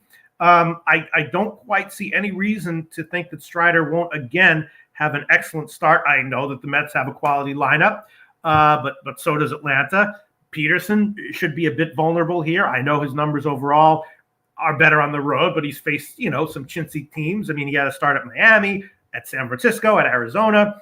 I'm just a little bit surprised by how many people are not as high on Strider as I am. Are you not super high on Strider, Jim? What have you heard? I know you talk with a lot of people. No, I'm high on Strider. I just think that Peterson's numbers on the road are very good. So I can see why people think that there's value. Implied probability with the Mets here. I get it. I get it. But that doesn't mean that I want to jump on with the Mets. But seeing Lee Davis on the Mets as well, I mean, there's a lot of people liking them here. Anders Larson says like the Braves as well to bounce back. JPG says I like the Braves but don't like the price. Jack Rosenblatt says agreed, wow. Loshak. I'm taking the Braves minus 1.5. Okay, Jack says, seeing the line move. Sorry, go ahead, Jim. Well, Jack saying Braves versus lefties and Strider on the mound. Braves run line. Yeah, well, I'm just seeing. I understand now a little bit more. I'm seeing the line move. I took this as soon as it came out. I got Atlanta. I took Atlanta -1 when Atlanta was minus 151. Wow, great find. And at Will Hill, I took the first 3 as soon as it came out. I got minus 140. Now it's up to minus 170. Well, I'm gonna have to let this go. Hey, buddy, I know you're not feeling well, but I got to show my love. So I don't know. Are you going to make something official here? Yeah, even though the lines are way worse than I got, I will make it official. I'm a believer in Strider, and if it blows up in my face, that's okay. I'm going to give, that race to 3 bet, right? First team to score 2 or 3 or whatever. Yeah. I don't want to take both of them just because that's so highly correlated, but I'm going to take either Atlanta first to 3 or first to 2. I guess I'll take I don't know. Let's take I'll take first to 3 at -145. That's the current line at Will Hill. Okay. Braves race to 3 at -145. And I'll also take, even though it's a high line, again, I got 140, but I'll take the 3-inning line at -170. Loshak is on the Braves first 3. And what was that? -170, which is, I understand. Yeah. I mean, the Mets in general, I was on them yesterday. Mets are a quality team.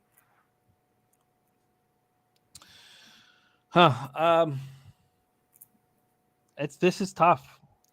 Big Review says Braves 2, 3, 4 hitters have strong numbers versus Peterson. Rest of the lineup is a question mark. I don't. Actually, you know what, Jim? I'm sorry. Yeah. Can I switch it? Let me switch it to race to 2 at -150. Okay. Race to 2 at -150. Sorry about that. Yeah. No, it's all good. Roger that says not even worried. Mets are a better team, period. All right. Wow. Okay. Wait, let me read that comment. Just wow. So people are really liking the Mets here. Yeah. JPG says Mets aren't striking out. Don't expect Strider to get double-digit Ks today. Mets average just over 7.5 Ks as a team. Christopher Comtini says Strider is a beast. Joe Yerker says Strider is striking out 7. I know that much. Shout out to our guy Franco White in the house. Great to have you, my man. T-Max says Mets are up right now, seeing the ball well, walking a lot more, putting up runs compared to the last 30 days. Lee Davis says, how does Pete grade each bullpen? That's very. I'll tell you right now. You want my answer right now? Yeah.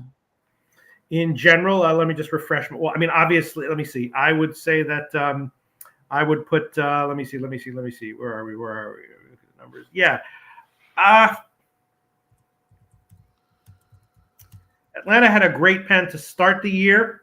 They faded a little bit. I would put both pens right now as good.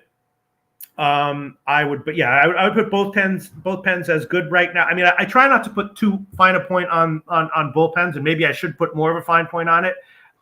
As of right now, I would have both of them as rated top 10. I know Atlanta's fallen off a little bit recently, but I think that was just a little bit of a speed bump.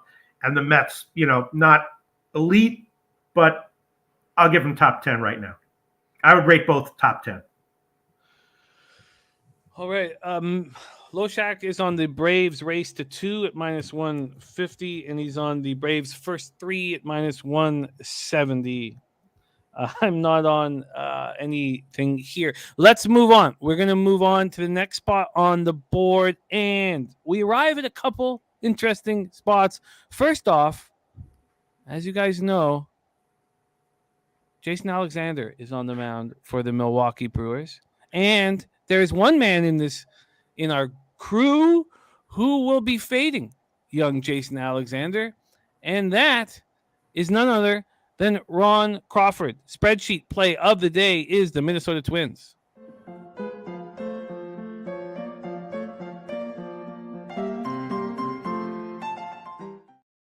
We're at Target Field in Minneapolis, Minnesota.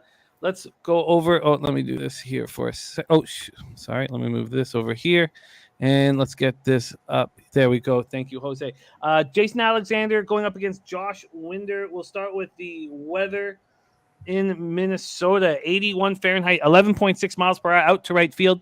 By the end of the game, it's left to right, but still out to right field. Let's take a look at the line history in this one. And Lee Davis said now plus 174 the Mets are at Pinnacle. So ton of money coming in on Strider and the Braves. But here we're talking Milwaukee, Minnesota. There has been a 10-cent move to the Twins. From a total perspective, there's been no move. It's at 9 at a pick'em. Let's take a look at the cash in this one. We have 4,930 tickets in, 71% of the tickets and 92% of the cash. So on the Twins. then 62% of tickets, 73% of cash is on the over. I had a feeling that Jason Alexander was going to get touched in his last start, and he did. 5 1/3, 8 hits, 7 runs, 6 earned, 1 homer, 2 Ks, 2 walks, and 8-3 loss at home versus the Cubs. I wonder if this undrafted story, this great story, it will come to somewhat of, it won't ever end because he made the show and he gets soft contact. But 17 Ks, 15 walks, that's tough. He's only allowed 3 home runs in 36 innings. Going up against Josh Winder, nice start at the White Sox last out. 5 innings, 7 hits, 2 earned runs, 3 Ks, and 2 walks. 4-2, 3.12 ERA, 1.24 WHIP. Has just allowed 4 home runs in 40 1/3. Brewers are hitting 242, 745 OPS versus righties. Twins are now 3rd in the league OPS versus righties, 257, 762 OPS. If you would have told me at this point of the year the Twins would be hitting righties harder than the Blue Jays, I'd be shocked. Brewers bullpen 3.59 ERA, 1.22 WHIP. Twins bullpen 3.78 ERA, 1.25 WHIP. T-Mac is on Minnesota first 5 -1/2, says Brewers are struggling at the plate. Viper NB says lean Twins, but his line's inflated. Should be a coin flip game. Earl Sports Bet says Twins first 5 -1/2, -115. Still don't trust the bullpen for a full game play. Take it away. Big Ragoo says Swanson should be an all-star. Austin Riley, Matt Olson props may be in play here. And Fireside says the Twins pen will break your heart. Take it away, Pete. Brewers, Twins. Yeah, I thought about betting Minnesota, but instead I just took the team total over, and I might throw on a bet on Minnesota. Although when I wanted to bet Minnesota, it was like -126, -138. It's headed up. I also took a small shot with the first 3 and first 5 overs. So in general, vaguely liking overs here, vaguely liking Minnesota, and I should probably give one of those officially. I agree with people liking Minnesota, agree with liking the overs. I personally bet the Minnesota team total over. Just a 10-cent move is a little strange if there's 92% of the cash on them. A little strange. You trust Winder here? Yeah, I mean, it's a low line. I trust him enough. I did also bet, though, the first 3 and first 5 overs. So, hopefully he'll give up enough to cash those. I got to give something here officially. So I got to figure it out, Jimmy the Bag. What are people in the comment section saying? Repulate Gaming, by the way, says Braves just jumped to -210 on basically every book. Wow. Yeah. Wow. Anders Larson liking the over 9 in Brewers Twins. Jack Rosenblatt says each of the Twins' last 5 games have gone over the total. These pitchers aren't anything to write home about. Win 9.9 miles per hour to right center, over at 9. Jack Rosenblatt says, I also believe this is a coin flip game. Deacon says Alexander gave up 7 runs last start, wind blowing out in Minnesota. Brewers 4th, Minnesota 8th in season home run totals. There's Slow Jams. Arsenault in the house says Twins way better lineup. Jeffrey Blue on the over in the Twinkies game. Mr. MDR24 says mini team total over. He says first 3, first 5 overs. He can dig it. Brewers are 6-2 in interleague games, says Joe Yurkovich. He can dig it, huh? All right, I'll make both of those official. I'll take Milwaukee, Minnesota, first 3 and first 5. I'll double up here. Over. The first 5 over will be. Let's see. I'm seeing. You probably shot. I'm seeing -114 at Pinnacle. Over 5. First 5 over 5 -114, and the first 3 we'll just go with the Will Hill line, which is 2.5 -125. Yeah, 2.5, 3 over 2.5 at -125. First 5 over 5 -114. Yeah. Why would let's just see what Pinnacle. Were any of those at Pinnacle? I wonder what Pinnacle is doing with this game because Pinnacle has 114. That's a Pinnacle line. Pretty standard market line right now. Yeah, and it's juiced to the over, so that makes sense. Money coming in on the over. Yeah, I like what you're doing here. I think this makes sense. I think the first 5 over makes sense. I think I'm going to come along on that. First 5 over. Let's see what I'm being offered here on the first 5 over. The full game is not moved, but can I get a first 5 over at a nice price here? Yeah. Okay, I'm in. I don't know if I should sit back and trust Winder here. I have an inkling that he'll have a better start than Jason Alexander, though. And why are you only on overs and not backing Minnesota in any shape or form? Well, the line's gone up a little bit. I could take 4.5 at minus 120 or so, or take the the over 4 at minus like 175 or something like that. Another thing that might be interesting is to take like both teams to score 3. That's a bet that can sometimes be interesting. Yeah, both teams to score 3 or more is just minus 135. So that's an interesting proposition right there. But then again, if both teams score 3, then you got at least 7. Why not just take a shot with the over 9? But in case one of them, scores 8 and the other one scores 2. I would love to. I did bet the Minnesota team total over when it was a little bit lower. Not sure if I want to quadruple up on this one, but I would. I'm not sure if I want to. Mostly fear, to answer your question, Jimmy the Bag. There's our guy R2D2 Finland in the house. Man, Pete, we've had R2D2 Finland's skills in KHL and European hockey are so spectacular. It's just great to see him back in our chat. I totally remember R2D2 Finland. I begged him like 4 years ago to get me citizenship to Finland. Hasn't happened yet, but you never know what the future holds. Yeah. I remember R2D2 Finland. Hell yeah. Shout out to you. Where is it? I'm looking for his comment. Where is it? Let me find it. It's right there. I got it up on the screen. Great. Oh, you won't see it on the YouTube because I don't know some of the hashtags, but it's up. It's up on the screen right now. Let's roll on spreadsheet play of the day. Look at that. Finland salutes us. Hell yeah. Shout out to you, R2D2 Finland. Great guy. Great guy. All right. Loshak's on Milwaukee, Minnesota. First 5 over 5 minus 114. First 3 over 2.5 minus 125. I'm coming in on the first 5 over 5 as well. Okay. We move on. 7:45. Should I answer a question specifically about first 3s and first 5s? Definitely. Jack Rosenblatt says, Loshak, thoughts on taking first half and first 3 instead of full game? It's about, bullpen sometimes. A team with a crappy starter but an excellent bullpen, and for whatever reason you think that will matter with the situation. You want to take a first 3 or a first 5, and first 3 versus first 5. Some starters have people who bet baseball enough know that funky things can happen, in the 5th inning. There's a lot of 5-inning bets that look great, and then you lose them in the bottom of the 5th. That's happened to us all. And some starters fade tremendously third time through the lineup. Some second time, but a lot of times third time through the lineup. So you can take that into consideration. And if you have, someone who's great early, who might be, especially a young guy who might later on be a reliever and tends to fade third time through the lineup, then maybe you want to take a first 3 instead of a first 5. You know what I mean, Jim? Like that guy Baz for Tampa Bay is kind of like that, He seems like he might have that profile. No, it's I like first 3s as well. And, yeah, I like them as well. And one more thing about R2D2 Finland. I don't know if you know this, Pete, but his cousin, his nephew, is undefeated lightweight, undefeated lightweight out of Michigan. I got his hat, I got his shirt, Joey Spencer. No,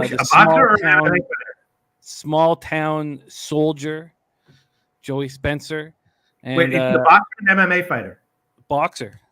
Wow. Undefeated lightweight out of Michigan. And also Big Show picks, knows of him because they're it's Linden, Michigan, where he comes out of. And so Big Show used to play football against that school. And and Joey fights in LA September 4th from R2D2 right there. Joey Spencer. Oh, yeah. It's amazing. Some of these people in the comment section: Julian Cesario, R2D2 Finland, Dabby Cab, a former professional player, Deacon Mike with the jokes. Yeah, great comment section here. Oh, it sure is. Okay. R2D2 says, I remember, Loshak, you want these blondes here. Yes, we all do. But let's get focused here. 7:45 p.m. Eastern. Los Angeles Dodgers, 56-29, 26-16 on the road at St. Louis Cardinals, 47-42, 26-18 home. Five sides boxing. Joey Spencer. Just type him in your computer. He's undefeated lightweight and very, very, very talented. Very, very, very talented. Lightweights are, people love heavyweights, but I loved watching lightweights when they're lightning fast. You know what I mean? Oh, yeah. Oh, you'll love Spencer. He's the next one. Jack Rosenblatt, thank you so much. Says thank you for being awesome and answering questions. Y'all rock. Let's crush this card today. Thank you so much for the dono, Jack Rosenblatt, our guy. It means a ton to us. Thank you. Thank you. Yeah. So I just a few more comments on that. Like, sure. Let's say you have someone like who's very reliable, like Wainwright, right? Guy like Wainwright, I'm much more likely to take a 5-inning line than a 3-inning line, right? Well, let's say you have someone, some young phenom like Shane Baz or someone. I'd almost like to bet a 2-inning line with Shane Baz. But someone like that who's got a huge amount of potential, but might, fade a little bit more than a grizzled veteran third time through the lineup. A guy like that, I'd be more likely to take a 3rd-inning line. So like a reliable veteran, them I'm less likely to take or like Scherzer or someone like that. I'll probably take I'd rather take a 5-inning line than a 3-inning line with Scherzer. I like it. Let's move to St. Louis, Missouri, and big shout out to Jack. Thank you, my guy. Let's move to Missouri. 88 Fahrenheit, 8.4 miles per hour, left to right, but in, and becomes more in as the day goes on. T-Max says run line Dodgers. Anders Larson says Dodgers lean as well. Professor Chris Dodgers lean here says model has Dodgers money line at -175. Earl Sports though says fading LA coming off an 11-1 homestand and traveling Cards first 5 money line. Eric Jones leaning towards the St. Louis Cardinals. God, the Cardinals got me bad yesterday. Bad. That was God. There's been a 15-cent move to the Dodgers. They opened up at -140. They're now -155. This total opened up at 8.5, juice to the over. It went to 9 and is back at 8.5. Let's move over to the cash flow, and you'll know there'll be a lot of bets in on this game. Mitch White versus Liberator, 5,838 tickets in, 79% of the tickets and 99% of the cash on the Dodgers. Wow. 56% of the tickets, 54% of the cash on the under. Mitch White, 1-1, 3.38 ERA, 1.15 whip, 39 Ks in 40 innings, 15 walks, 4 home runs allowed. Last start was nice at home versus the Rockies, 5 2/3, 1 hit, 1 run. It was unearned, 6 Ks, but 4 walks. Liberator, 2-1, 4.74 ERA, 1.74 whip, 24 2/3, 22 Ks, 14 walks, 4 home runs allowed. His last start was decent. He only went 4 innings, but 3 hits, no earned runs, 4 Ks, 3 walks, and 3-2 extra inning win at Atlanta. And remember, Atlanta smashes lefties. They did not smash him. Dodgers are hitting lefties better than we expected. 248, 734 OPS. Cards versus righties, 246, 705 OPS. Dodgers bullpen, 3.31 ERA, 1.11 whip. And look out for the Cards bullpen because they're starting to pitch quite well. We waited for it all year. Didn't see it all year. We're seeing it now. 3.39 ERA, 1.20 whip. Take it away here, Pete. Dodgers Cards. Nice analysis there, Jimmy the Bag. Yeah, I took a modest shot with Dodgers first 3, talking about the the first 3 and first 5 thing. This is a perfect example of that. I think that White is going to be reliable against the St. Louis lineup for 3 innings. Liberator, up and down. The Dodgers should be able to get to him. If they don't, it's possible I get a push if White throws 3 shutout innings, but and it's a modest line. And again, when you take, the 3-inning lines will be a lot closer to even than the 5-inning lines. So got a little bit of a better line with the Dodgers here on the 3-inning line than I would have gotten on the 5-inning line. And I think I got -135 or something like that. If it loses, that'll be okay. But I did take a shot with the Dodgers, -135. Liberator, very up and down. White, pretty reliable. And the St. Louis lineup is not. I have no problem, fading them in spots. White should be okay against mediocre lineups, which is what I have St. Louis pegged as right now. So yeah, I took a shot with the Dodgers first 3. Might make that official, Jim the Bag. And I also did take a shot with the under as well. You mentioned that some money came in on the under. That was a later bet that I made after I looked at the game a second or third time. Took a shot with the under at 9, and I took a shot with Dodgers first 3. Yeah, those bets all make sense. Gas report saying St. Louis 1-5 with a rest disadvantage. Dodgers 7-2 with a day off, and it was strategic investments. Man, I was trying to figure out who was on the Braves -1. It was strategic investments. It was a great capper, and he sent us his book on capping when we were down south in Costa Rica. I love the guy, so I'm gonna pop this in the chat. Thank you. I knew it was somebody was high on them. Joe Yurkovich says, "Great look, Pete. I might tail. That's an angle I hadn't thought of. First 3." The juice is higher on first 3 innings. You're usually looking at 30-cent lines as opposed to 20-cent lines that you can line shop with market wide. So you pay for it, but it can be it can be a good opportunity. Wow, a huge dono from our guy R2D2 Finland. Wow, thank you so much, man. Hell yeah! Wow, that's a huge, man. Thank you so much. Thank you for thinking of us. Man, your skill set.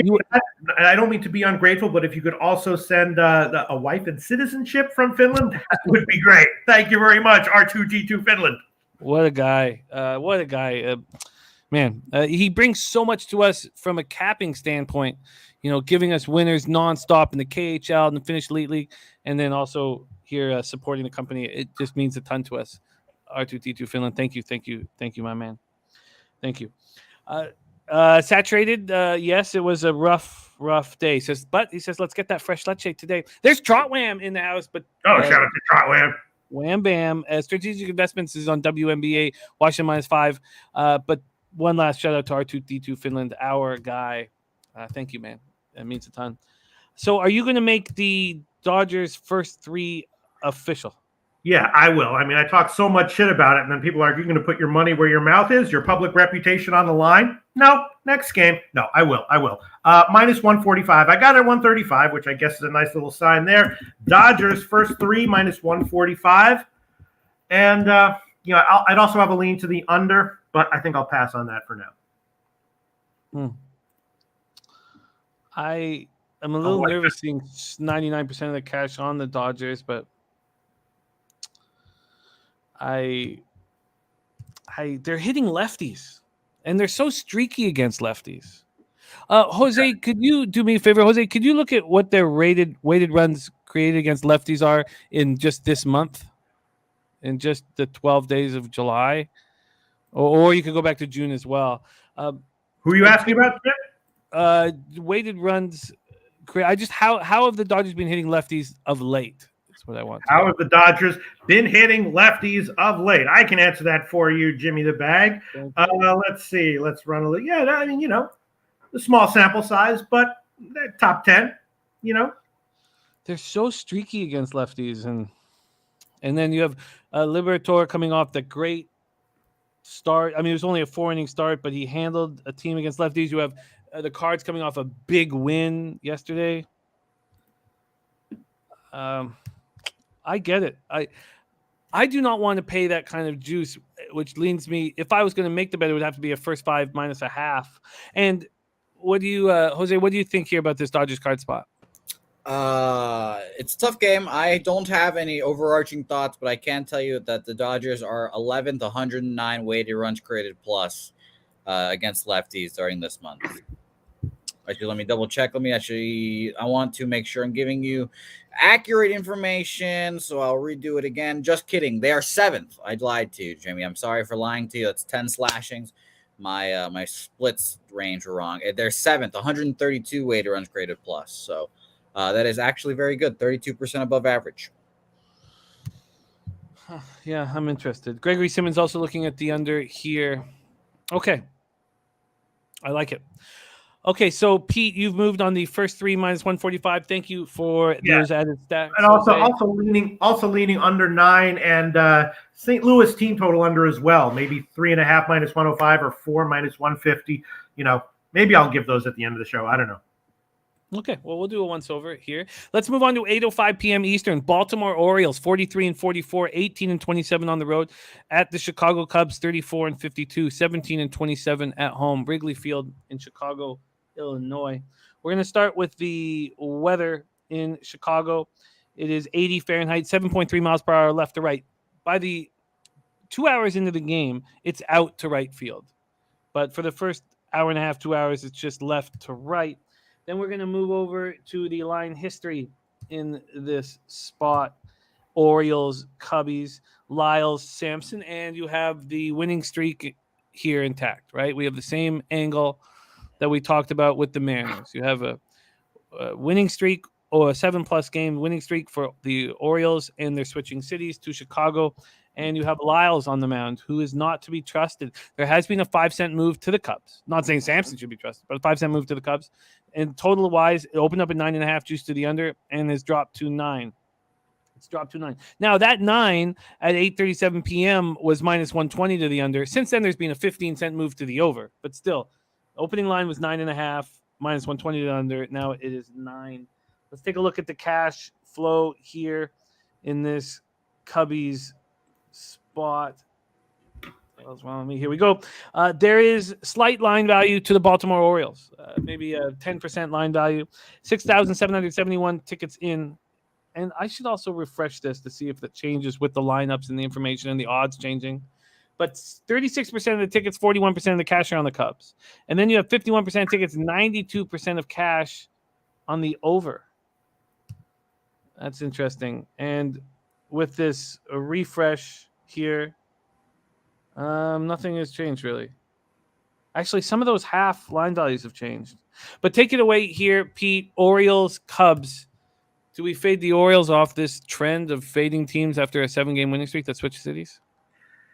That's tough, Jimmy the Bag. The Orioles are a pretty impressive team. I'm seeing Big Ragu liking the Orioles. Also, Big Ragu says under Cards Dodgers, under both, all caps twice. Since I was leaning that way anyway, we can make that official. Under 9 minus 112. Dodgers, St. Louis, under 9 minus 112. That's the current line of Pinnacle. All right, Jim?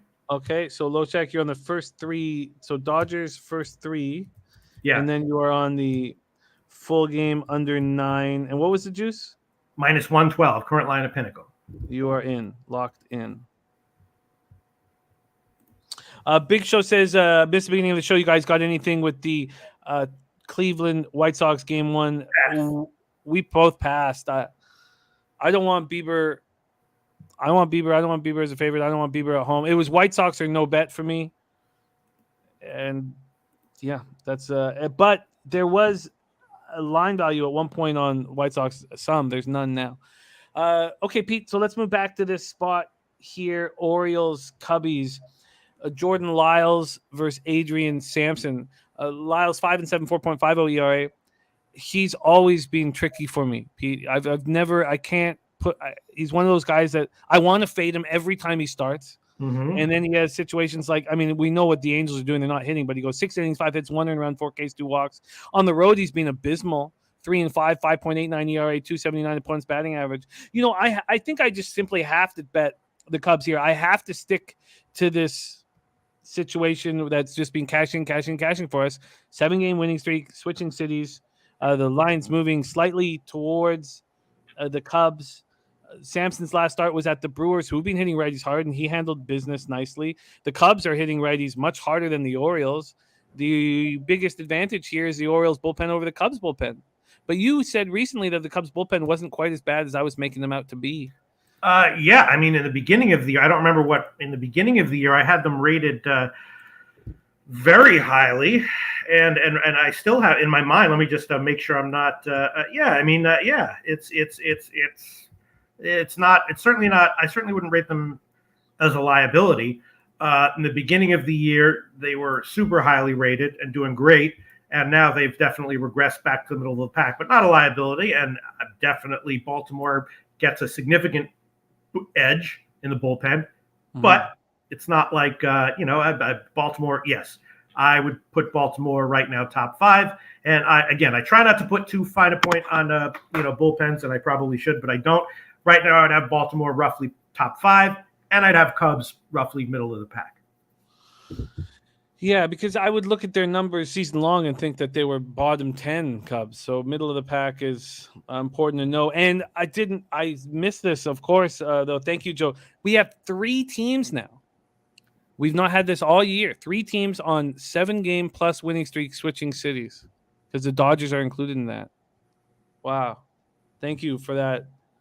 Wow. I'm gonna have to put question marks beside the first 5 minus I have, and maybe I got to take the other side. If wow, Big Roo says O's are hitting well right now.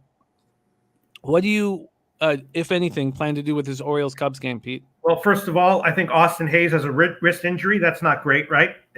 He might be out, right? Mm-hmm. Yeah, I can see if that is for confirmed that he will be out. But yes, he's dealing with a wrist injury. I'll grab that right now. Yeah, the O's are a very impressive team. It's just, and every time you bet against them, it just seems like Cedric Mullins does something, and then you're like, dude, it's Cedric Mullins. It's Cedric Mullins again.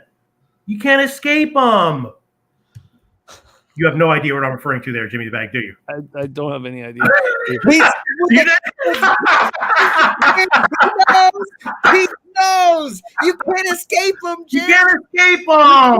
It's Cedric Mullins. Cedric Mullins. Cedric Mullins again. Dude, you can't escape him. You can't escape him. So it's tough. The point is it's tough to bet against Baltimore. I might do it here. I was leaning Cubs, leaning under. And I'm not sure what I want to make official. I want to see what other people have to say, though. Well, I'm with Razor. Razor says loves Cubs here. Everyone loving Orioles because of win streak. It's just been so profitable, this angle. Why would I let go of it here, especially with Jordan Lyles and his 5.89 ERA and 279 points batting average on the mound? I don't see why I feel like I have to do this. And I will. So I'm now. The question is, do I cut the Dodgers first 5 minus a half? And maybe I should cut the Dodgers first 5 minus a half. And I'm going to. I'm not going to bet against this angle that's been so profitable. So yes, I'm going to be on the Cubs. I'm going to be on the Cubs. I'm going to be on the Cubs probably first 5 in full game. You realize what a risk that was, Jimmy the Bag? I knew that maybe no one would understand what the hell I was talking about. That was a huge risk there, but I did it. You can't escape him, Cedric Mullins. You can't escape him, Jim. All right, let me see. What do I want to do here? Yeah, I also like the under. And I did bet the Baltimore team total under. I'll make that official. I'll start with that. Baltimore team total under. I think I bought up to 5. You know that that our big Ragu said O's are hitting well right now, and then he said not even a question. O's team total over. No shit. Yeah. Let me see that comment. Joe Jurgen says Baltimore much worse on the road, 18-27. Jack Rosenblatt says Orioles bats are hot. This is a coin flip in his opinion. And look at that, $300 Gamblers first glance. Gamblers first glance, 300 bones on the Chicago Cubs.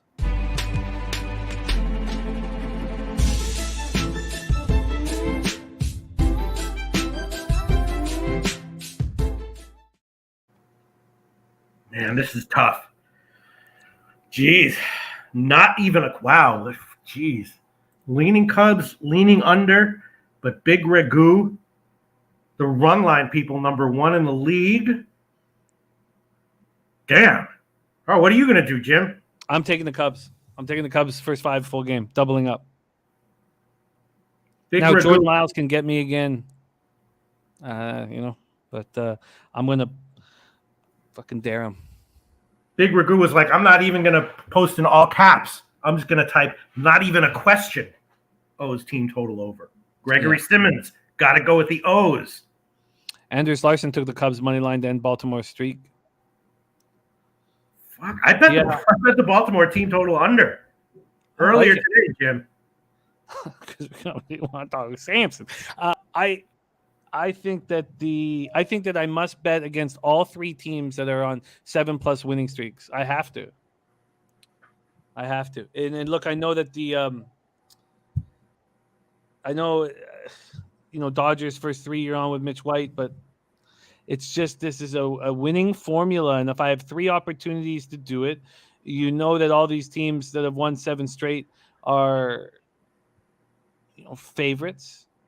So I'm gonna, except for that national spot, surprisingly, and the Cubs as well. I guess they're, are you surprised that the Nats and the Cubs are favorites, slight favorites here against these teams that have won 7 straight, or does everybody know this trend? First of all, yes, everyone knows it, and they will very soon if they don't now. No, I mean I'm not surprised by the Nats and Baltimore. No, I mean, you said it. Lyle's off of 2 straight nice starts, but what to expect here? I mean, definitely, I would statistically give Sampson a half or 3/4 notch rating above Lyle's for sure, including regardless of Lyle's last few starts.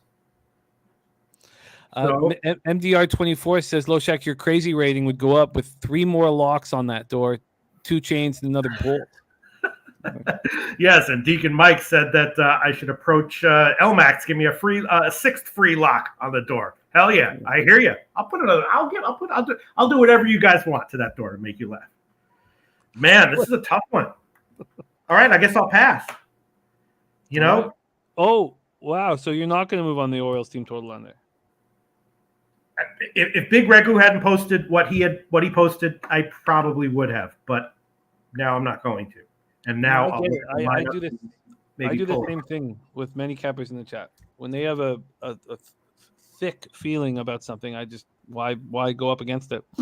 Eric Jones says Baltimore 8-2 straight up facing a right-hand pitcher as a pick'em to -120 road underdog the last 3 years. There's El Dorado custodian in the house. Great to see you, our guy El Dorado.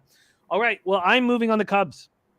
Moving on the Cubs, baby. Let's move on to 8:05 p.m. That's not how he got the nickname Lock Shack, though, Big Show. Wasn't because of the amount of locks on his door. 29-59 are the Oakland Athletics, 18-28 on the road at the Texas Rangers, 40-44, 20-21 at home at Globe Life Field in Arlington, Texas. It's hot, very, very hot in Arlington, Texas. Globe Life Field, James Caprillion going up against Glenn Otto. So the roof will be closed. Let's take a look at the lines here in this one. Line history for Oakland, Texas. Here we go. We have a 10-cent move to the Oakland A's, +150 to +140. It feels like advanced models like Caprillion. I would every time he starts, the market's slightly moving towards him or legitimately moving towards him. The over is at 8.5 at -120 with no movement. Let's take a look at the cash flow for this Oakland, Texas start. We have 3,858 tickets in, 13% of the tickets and 39% of the cash on Caprillion. Big bets coming in on him. Then 49% of the tickets and 95% of cash on the over. This sucks to hear this stuff because you guys know I like Glenn Otto. That 2-1 loss at the Orioles last out, he allowed 2 runs, but only 1 was earned. He's been so bad at home this year. 2-2, 8.02 ERA. Opponents hitting 300 against him. LJ from H-Town in the house says Oakland is trash. Gregory Simmons going full game, first 5 over. Jack Kyle says, never bet Oakland on the road. Jack Kyle, we feel the opposite. We feel that that's where you'll get value on the A's, and they'll hit better outside of Oakland Coliseum. So that's something that – and look, if you bet on – and I don't have these numbers in front of us, and I know someone in the chat could pull it up, but they're only 10 games under 500 on the road. If you bet the A's every single game all year on the road, I'm sure you'd have a positive ROI because they've been big dogs on the road. Caprillion, 1-2, 4.79 ERA, 229 opponents batting average on the road. His last start was at home versus the Jays, and he looked very good. Again, that Jays was kind of a cell-shocked club. A's versus righties, 205, 585 OPS. Rangers versus righties, 237, 674 OPS. None of them hit righties. A's bullpen, 4.36 ERA, 1.41 whip. This Rangers bullpen been good all year. 3.39 ERA, 1.18 whip. Jack Kyle says this game is obvious, Texas and the under. Well, all of I'm not saying you're wrong, Jack Kyle, by any stretch of the imagination, but 49% of the tickets, so it's a coin flip for the total, and 95% of cash on the over. Big bets will come in against you, but it does make me uncomfortable here because I'm with you. I kind of initially kind of leaned towards the under with the way these guys hit righties, but if you look at Glenn Otto's numbers at home, he's a hard pitcher to trust. Rand says might be an under. Take away Pistol Pete, A's, Rangers. You know, I'm going to pass on this one. As we mentioned in the beginning of the show, I am vaguely high on Texas. And yeah, Oakland should get a boost offensively when they travel, but they're still not a very good team. And I had Texas yesterday, mostly because of team ratings, not because of, the starting pitching. And it was tough to take them as a big favorite. Almost blew it late. Otto, vulnerable. Caprillion, vulnerable, but can be okay. Going to be a pass for me. It's going to be a pass for me. I don't feel comfortable in this spot either, but I will cheer you on, Jack Cal. Lee Davis was thinking over here. I mean, that's where the sharp money is. But here, Pete, and I don't mean to twist you up anymore, but Lamont Williams says he's on that team total under in Baltimore. Oh, in Baltimore. Yes. All right. But who's smarter, Big Ragu or me and Lamont Williams combined? I think Big Ragu. I don't know. I don't know. Yeah, it's a tough one. Yeah. I'm probably going to roll with it. I'm Big Ragu's wrong once in a while, right? Well, his numbers on the show are unbelievable. All right, great. He's got the highest ROI of any guest that we've had on MLB guest on our show this year. Okay. That's a loss. Unreal. Yeah. We'll discuss it. We'll still go over it. Slow Jams Arsenal says Texas and the White Sox are bet on short term. Well, I hope the White Sox. God, I just threw $400 away on that division bet. I thought I was ahead of the curve. I was way, way behind the curve. 8:10 p.m. Eastern. Next up, the Detroit Tigers, 36-51, 13-27 on the road at the Kansas City Royals, 34-52, 18-26 at home. We're at Kauffman Stadium, Kansas City, Missouri. Let's go over to the weather in KC.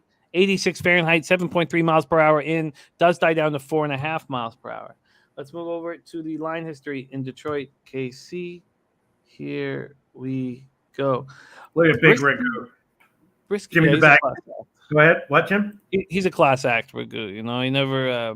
Give me the bag's like he's got the highest record of anyone on the show, and Big Ragu's like, don't follow me. I'm lost too. No, you're not. That's okay. Oh, 10-cent move to the Detroit Tigers. They open up at plus 110. They go down to plus 100.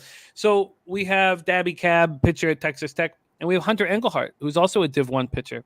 And he gave a breakdown on Bo Brisky that was unbelievable. He was saying it before that last start at the White Sox. He was saying he loves Brisky's stuff. And I was like, look at his numbers on the road. They were atrocious. And he's like, Brisky's going to pitch very well today.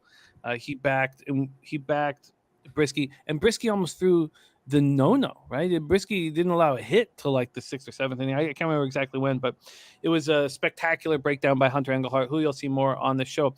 6 in the third, he goes 2 hits, no earned runs, 4 Ks, 1 walk, and a 2-1 win at the White Sox. But his road number is still not very good. 1-5, 5.13 ERA, 250 opponent's batting average. He's a 27th round pick, unlike the other Tigers pitchers that they've been bringing up that are all like top 10 picks in the first round. Going up against Bouquett, who was another very high draft pick. He looked pretty good in the 5-2 loss at the Astros. 5 in the third, 4 hits, 3 earned runs, 2 homers, 5 Ks, 6 walks. I know that Jose knows that game very well because that was one of his spots where he was fading the minus 300, and he should have cashed it. It was such a bad beat for Jose. It would have been a huge score, and it sticks with me. It's like a punch in the gut. Tigers versus lefties, 268, 703. I forgot about it, and you just reminded me of it, so fuck you, Jimmy. Whoa! Quarterback, Jimmy, what just happened here? I've got short-term memory. He just reminded me of Jose Altuve shivving me in the ribs and Yordan Alvarez taking his handmade bone and shoving it on my ass. Oh, is that what happened? Oh, wow. So it wasn't all bad. That was justified then. That was justified. The language was justified. Tigers versus lefties, 268, 703 OPS. They're hitting them hard.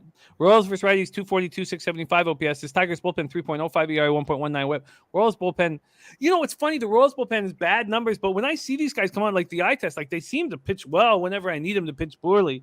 4.65 ERA, 1.51 whip. Johnny Gonzalez says, did he use lube? No, it was dry. It was just bone dry, and that was the problem here.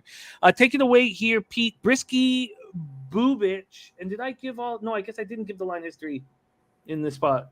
Did I? Let me just go back to it and see if I have it up here. No. Oh, yes, I did. So it's there's been a 10-cent move towards the Tigers, and when we go over to the cash here, we have 60% of the tickets, 77% of the cash on the Tigers. Then 61% of tickets, 93% of cash on the over. Brisky showed us something last start. There's no doubt about it. But take it away here, Pete, Tigers, Royals. Let's make more whoa jokes in the future. Just keep that in the back of your mind, Jim. That was fun as hell. Listen, I was big on Detroit game 2 yesterday as well. Took a loss with that one. And Brisky, a fascinating guy. Obviously has high potential, up and down. His starts are either like giving up 3 or 4 or lights out. Bouquett very vulnerable. And so when this line came out, I did take a shot with Detroit first 3. I know Detroit is in general a pretty crappy team, although they've been significantly less crappy recently. Bouquett, I've been betting him as a vulnerable guy all season long and generally doing pretty well with that. I bet Detroit first 3. So the guy who said that who predicted Brieski to have an awesome start in his last start, did he predict it again here? That's a good question. I would have to message him. Let me. Again, even if he's not that good, it's not unthinkable at all that Detroit, as chintzy as they may be offensively, can keep up against Bouquett. So I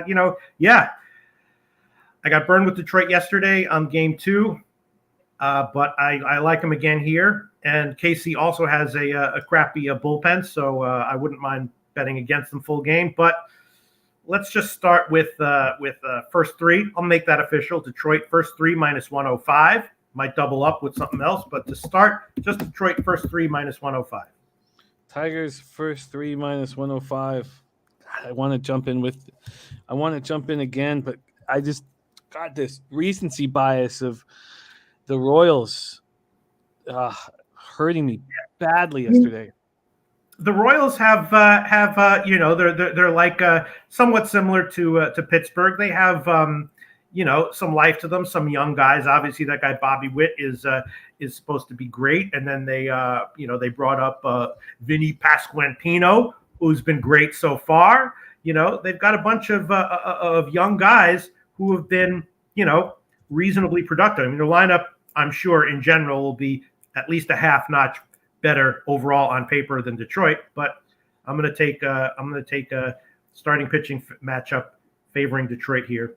First, we have our answer from Hunter Engelhardt. Immediately replying, says gotta ride him. Okay. So he says he's got to ride him and Caprillion again. So Hunter is then on the Tigers and the A's. Viper NB47 says Detroit can't hit a beach ball. Certainly for quite a while that was the case. I'm not sure I would agree with that right now. They've made some improvements offensively. No? They have. And shout out to Big Show Picks. He dropped a LFA parlay on our show Friday that cashed. He's really, really good with MMA. I'm not saying they're a good offense, but I would say they can hit a beach ball. I want in. It's optional. Oh, I got it. So I got to still trust that this bullpen is much better than the Royals bullpen, right? Like I got to feel like you're asking for a first 3 advantage because you're taking a Brisky to outpitch Bouquett. But for me, I mean, we also have the advantage in the bullpen, so I could easily go first 5 full game. Yeah, I mean, KC's bullpen is awful. There's a lot of volatility with bullpens, and, a lot of times a crappy bullpen one month will be an average or even impressive bullpen the next month. Not KC. They've been shitty every month, and I think that's going to be the way it is unless they bring up some new arms to the end of the season.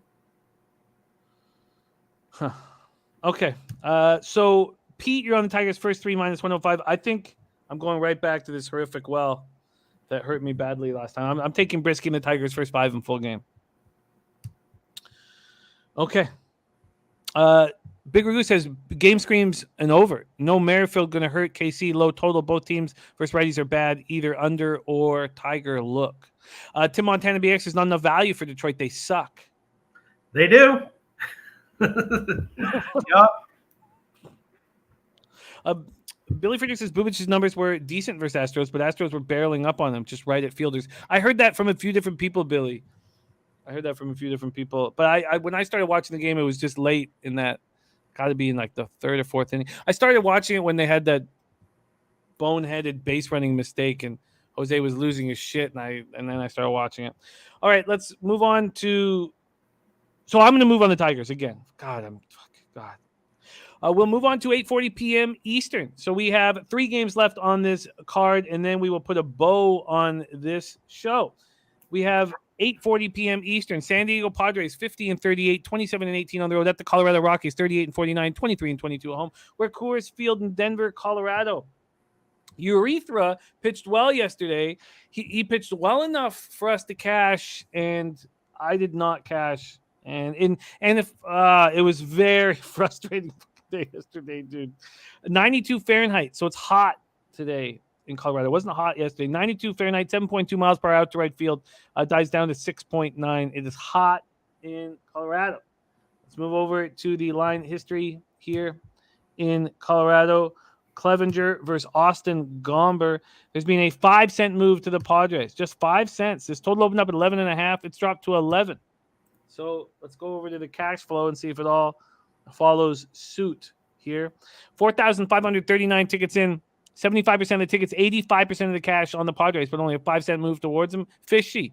61% of tickets, 79% of the cash on the under, and it's dropped a half run towards the under. I don't have Austin Gomber's home numbers here, and I'm not sure why I wouldn't have them up here. He's throwing enough. They're not that good. His numbers are about the same home and road. Kind of crappy. Maybe that's why I did that. One more addition from Hunter Engelhart here on why he's on Caprillion. And I know we're going to have to go back a little bit, but this is straight from Hunter right now. He says the Rangers are not good. 9 runs, 5 runs, 10 runs last 3 games.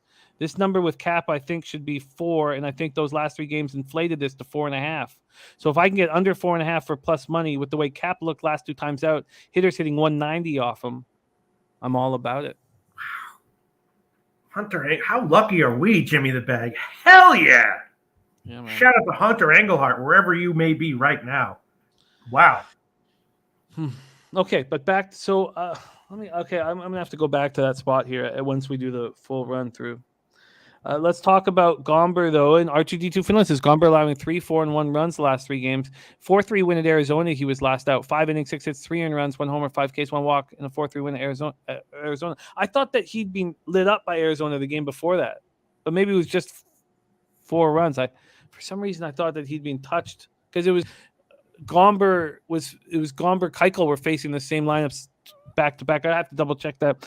Clevenger last out did not look good. 6-2 loss at home versus the Mariners. 6 innings, 6 hits, 4 earned runs, 1 homer, 5 Ks, and 2 walks. But a 3.34 ERA, 1.17 WHIP. You would think that the market would be moving much harder towards the Padres if they were in such a good spot. Padres hitting 244, 702 OPS versus lefties. They were smashing lefties in the first half of the year. That has stopped. Rockies versus righties, 243, 688 OPS. Padres bullpen, you gave us the heads up how good they were. And they've shown that. 3.78 ERA, 1.16 WHIP. Rockies bullpen, 4.75 ERA, 1.39 WHIP. Nice job, Sammy, getting started with the catcher. Take it away here, Pete. Padres, Rockies. Yeah, I mean, these are not too impressive lineups, but I think I have to make first 5 over an official play. Gomber vulnerable. Clevenger, I'm not down on him, but he's pitched at Coors before and not done well. We'll make it official. First 5 over 6 minus 104 current line of Pinnacle. Can't not do it. First 5 over 6. What was the juice? Minus 104 current line of Pinnacle. First 5 over 6 and minus 104 at Pinnacle. Let's go back to this cash flow. Yeah. 39% of tickets on the over and 21% of the cash. Makes me nervous. What was the... Yeah. I wouldn't advise anyone tail. I just bet it, and, I have to give it... lean to San Diego as well, and the San Diego team total over, and I might be on those by first pitch, but I'll just stick with the first 5 over for now. And R2D2 says, I'm definitely going Rockies. Rob Free says Clevenger will get lit up in the Rocky Mountains just like Gore did. He has pitched at Coors before and not done well, and, tiny sample size, but nevertheless, it's there. Huh. Lamont Williams over, Colorado, over. Okay, and so far, Big Ragu has not come in to say he likes the unders, so I think we're good. I'm not moving on that game. Let's move on to 9:38 p.m. Eastern. And the reasoning is I agree with you guys. So why would it go from 11.5 to 11? I can't figure that out. So I am not moving on it. 9:38 p.m. Eastern, 2 games left. Here is Houston Astros, 56-29, 29-17 on the road at the LA Angels, 38-49, 21-23 at home. We're at Angel Stadium in Anaheim, California. We'll start with the weather in Anaheim, 73 Fahrenheit, 8.7 miles per hour, out to straight away center pretty much. Maybe a slightly to the right. It goes down to 6.7. So 8.7 down to 6.7. Take a look at the line history in this Angels game. We have Garcia going up against Syndergaard. There's been a 5-cent move to the Angels from plus 110 to plus 105. From a total perspective, they've gone from 8.5 to 8. The full game has dropped down to 8. Take a look at the cash flow with Astros, Angels, and we have half line value, almost, I'd say 40% line value on the Los Angeles Angels. 7,666 tickets in. 17% of the tickets, 28% of the cash is on the Angels. 59% of tickets, 58% of cash is on the under. Tim Montana says Houston run line, love it, great value, and his away team and they're barreling up. Lee Davis saying under here. Earl Sports says this line is fishy. Angels first 5 minus 110 says Astros are a trap. Slow Jams Arsenal says long trip home for Angels, while Stros only came in from Oakland. An El Dorado custodian back to that last game. So it says, so I guess regression for Brisky. Bubich 0-4 at home, right in my wheelhouse for a dub. So close one, perhaps KC 3-game winning streak. That Detroit guy left some runners out on struck out looking. Billy Friedrich says, I love the look from LJ from H-Town. He says, best bet Astros first 5 minus a half. Garcia 1.6 earned runs last 6 road starts, averaging 6 Ks. Angels have lost 5 out of the last 6 Syndergaard starts, and Angels have lost 15 out of the last 22 home games. The thing is, and why I kind of lean towards what Lee Davis is doing is, if we know that Luis Garcia has been so much better on the road than he has been at home. On the road, he's 2-3, 2.37 ERA, 211 points batting average. You say the same thing about Syndergaard. At home, he's been very good, 4-2, 2.62 ERA, 213 opponents batting average. You have an Astros team that hits righties hard, an Angels team that can't hit righties now. I agree with this market move towards the under. I feel that I think. Jim, can I throw one thing in here? Please do. Alvarez is out for Houston, which is obviously a huge bet. It is a huge bet. You're absolutely right. I mean, to put it mildly. Viper says, I think Noah has a good start here. I'm off, but lean Angels plus 110. I don't know if I need to bother leaning towards the Angels. I just think both pitchers should be nice here. What do you think about this total, Pete? With Alvarez out, that's a big loss for Houston.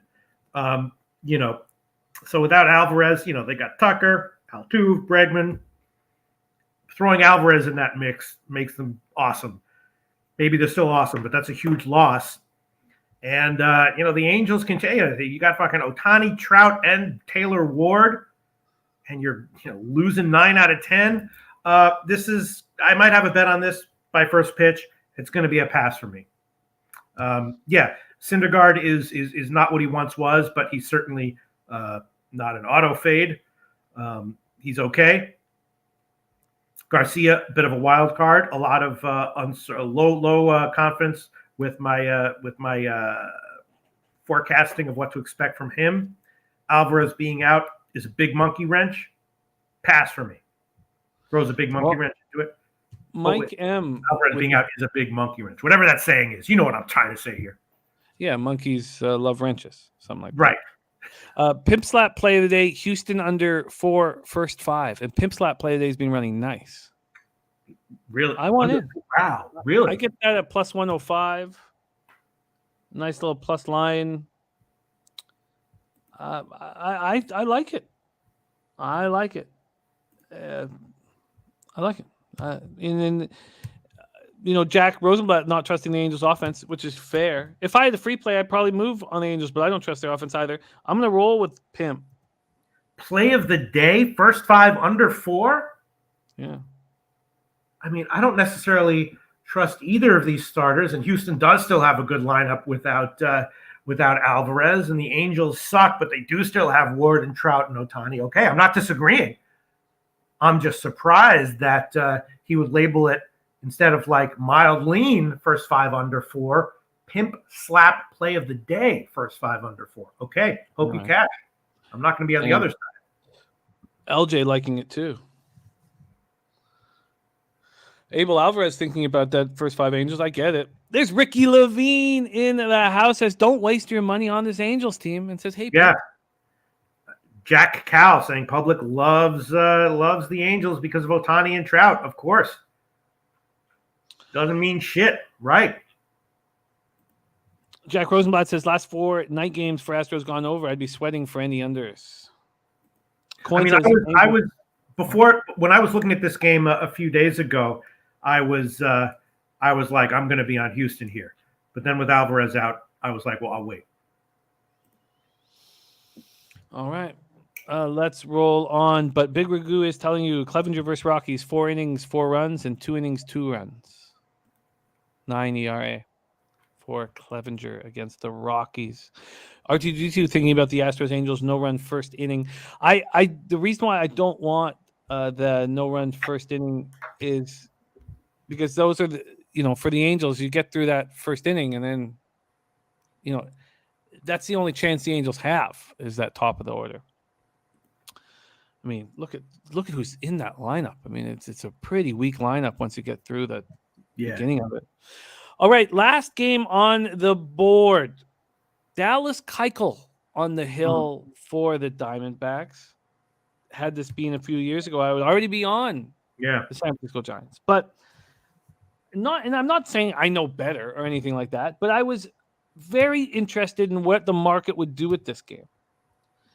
And the first thing that happened was a 15-cent move to the Arizona Diamondbacks. And this, so it opens at 5:04 p.m. And I always think that I'm so interested in that first move because, I think it's the models, it's the advanced, models coming in and making a bet early where they see value. And it moved in an hour and 26 minutes. It moved 15 cents. And Bet365 doesn't do that often. They move 5-cent increments. So they moved it 15 cents towards the Diamondbacks. Then at 1:15 a.m., 5 cents back on the Giants, but it's come back 5 cents. So it's a 15-cent move to the Diamondbacks and Dallas Keuchel. And this total has gone from 7.5 to 8. That happened last night. 7.5 to 8. Earl Sports Bet says happy Dallas Keuchel Day. Arizona first 5 money line. I get it. I absolutely. Well, I mean that's gonna, you probably want to go first 5 minus a half or something like that. Jack Cal, we're on Twitter. If you're on Twitter, that's the best way to do it with us here. Best way to do it. Sharpie says Arizona is top 10 in all hitting categories over the last 15 versus right-handed pitchers. It's either Giants or over here. Nice to have Sharpie in the chat. Sharpie show 3:10 p.m. Eastern. Prize picks, and he's been running so hot. So definitely check that out. And great to have him here in the chat with us. All right, Oracle Park in San Francisco, California. So we will start with the weather. 57 Fahrenheit, 11.6 miles per hour out. Then we will move over to line history. The line history. Oh, I just went over that already. So let's go over to the cash flow. Rob Free says this Giants team just can't hit unless it's into double plays. It's ridiculous how often they do it. And they can't field, just FYI. Let's move over to the cash in this one. This is the final game on the card here. Keuchel Webb. 5,686 tickets in. 81% of the tickets, 83% of the cash on the Giants. 15-cent move to the Diamondbacks. Nice, and then 33% of the tickets on the under and 74% of the cash on the under. Wow. So Keuchel on the White Sox had a 7.88 ERA, 2.16 whip, 20 Ks, 20 walks, and 32 innings. On the Diamondbacks, he's got 7.16 ERA, but a 1.53 whip, a little better, 16 in the third innings, 14 Ks, 6 walks. He's only allowed 1 homer, but in 16 in the third as a pitcher with that high of an ERA. And his last start was pretty good. He'd been lit up by the Rockies in the thin air. He came back, pitched against them with the roof closed at home. He went 7 innings, 7 hits, 3 earned runs, no homers, 4 Ks, no walks, and a 4-3 loss. Logan Webb coming off a nice start himself, 2-1 extra inning loss at the Padres. It was a great pitching situation, Webb versus Musgrove. Webb went 8 innings, 6 hits, 1 earned run. It was a solo shot, 2 Ks and 1 walk. Got a 2.98 ERA, 1.53 WHIP. Right when I thought maybe he's slipping, he's starting to pitch much better. At home, 5-2, 2.63 ERA, 251 opponent's batting average. The Diamondbacks are hitting 219, 688 OPS versus righties. But as Sharpie says, of late, they're hitting much harder. So Giants versus lefties, 239, 729 OPS. Sharpie says Giants can hit left-handed hitters, though. Top 10 average in OPS, last 200 plate appearances. Detroit and Colorado are both top 10 also. 3 earned runs or more from Keuchel. And Earl Sports says first time backing Keuchel in a few years. So he's on the plus 165 for Earl.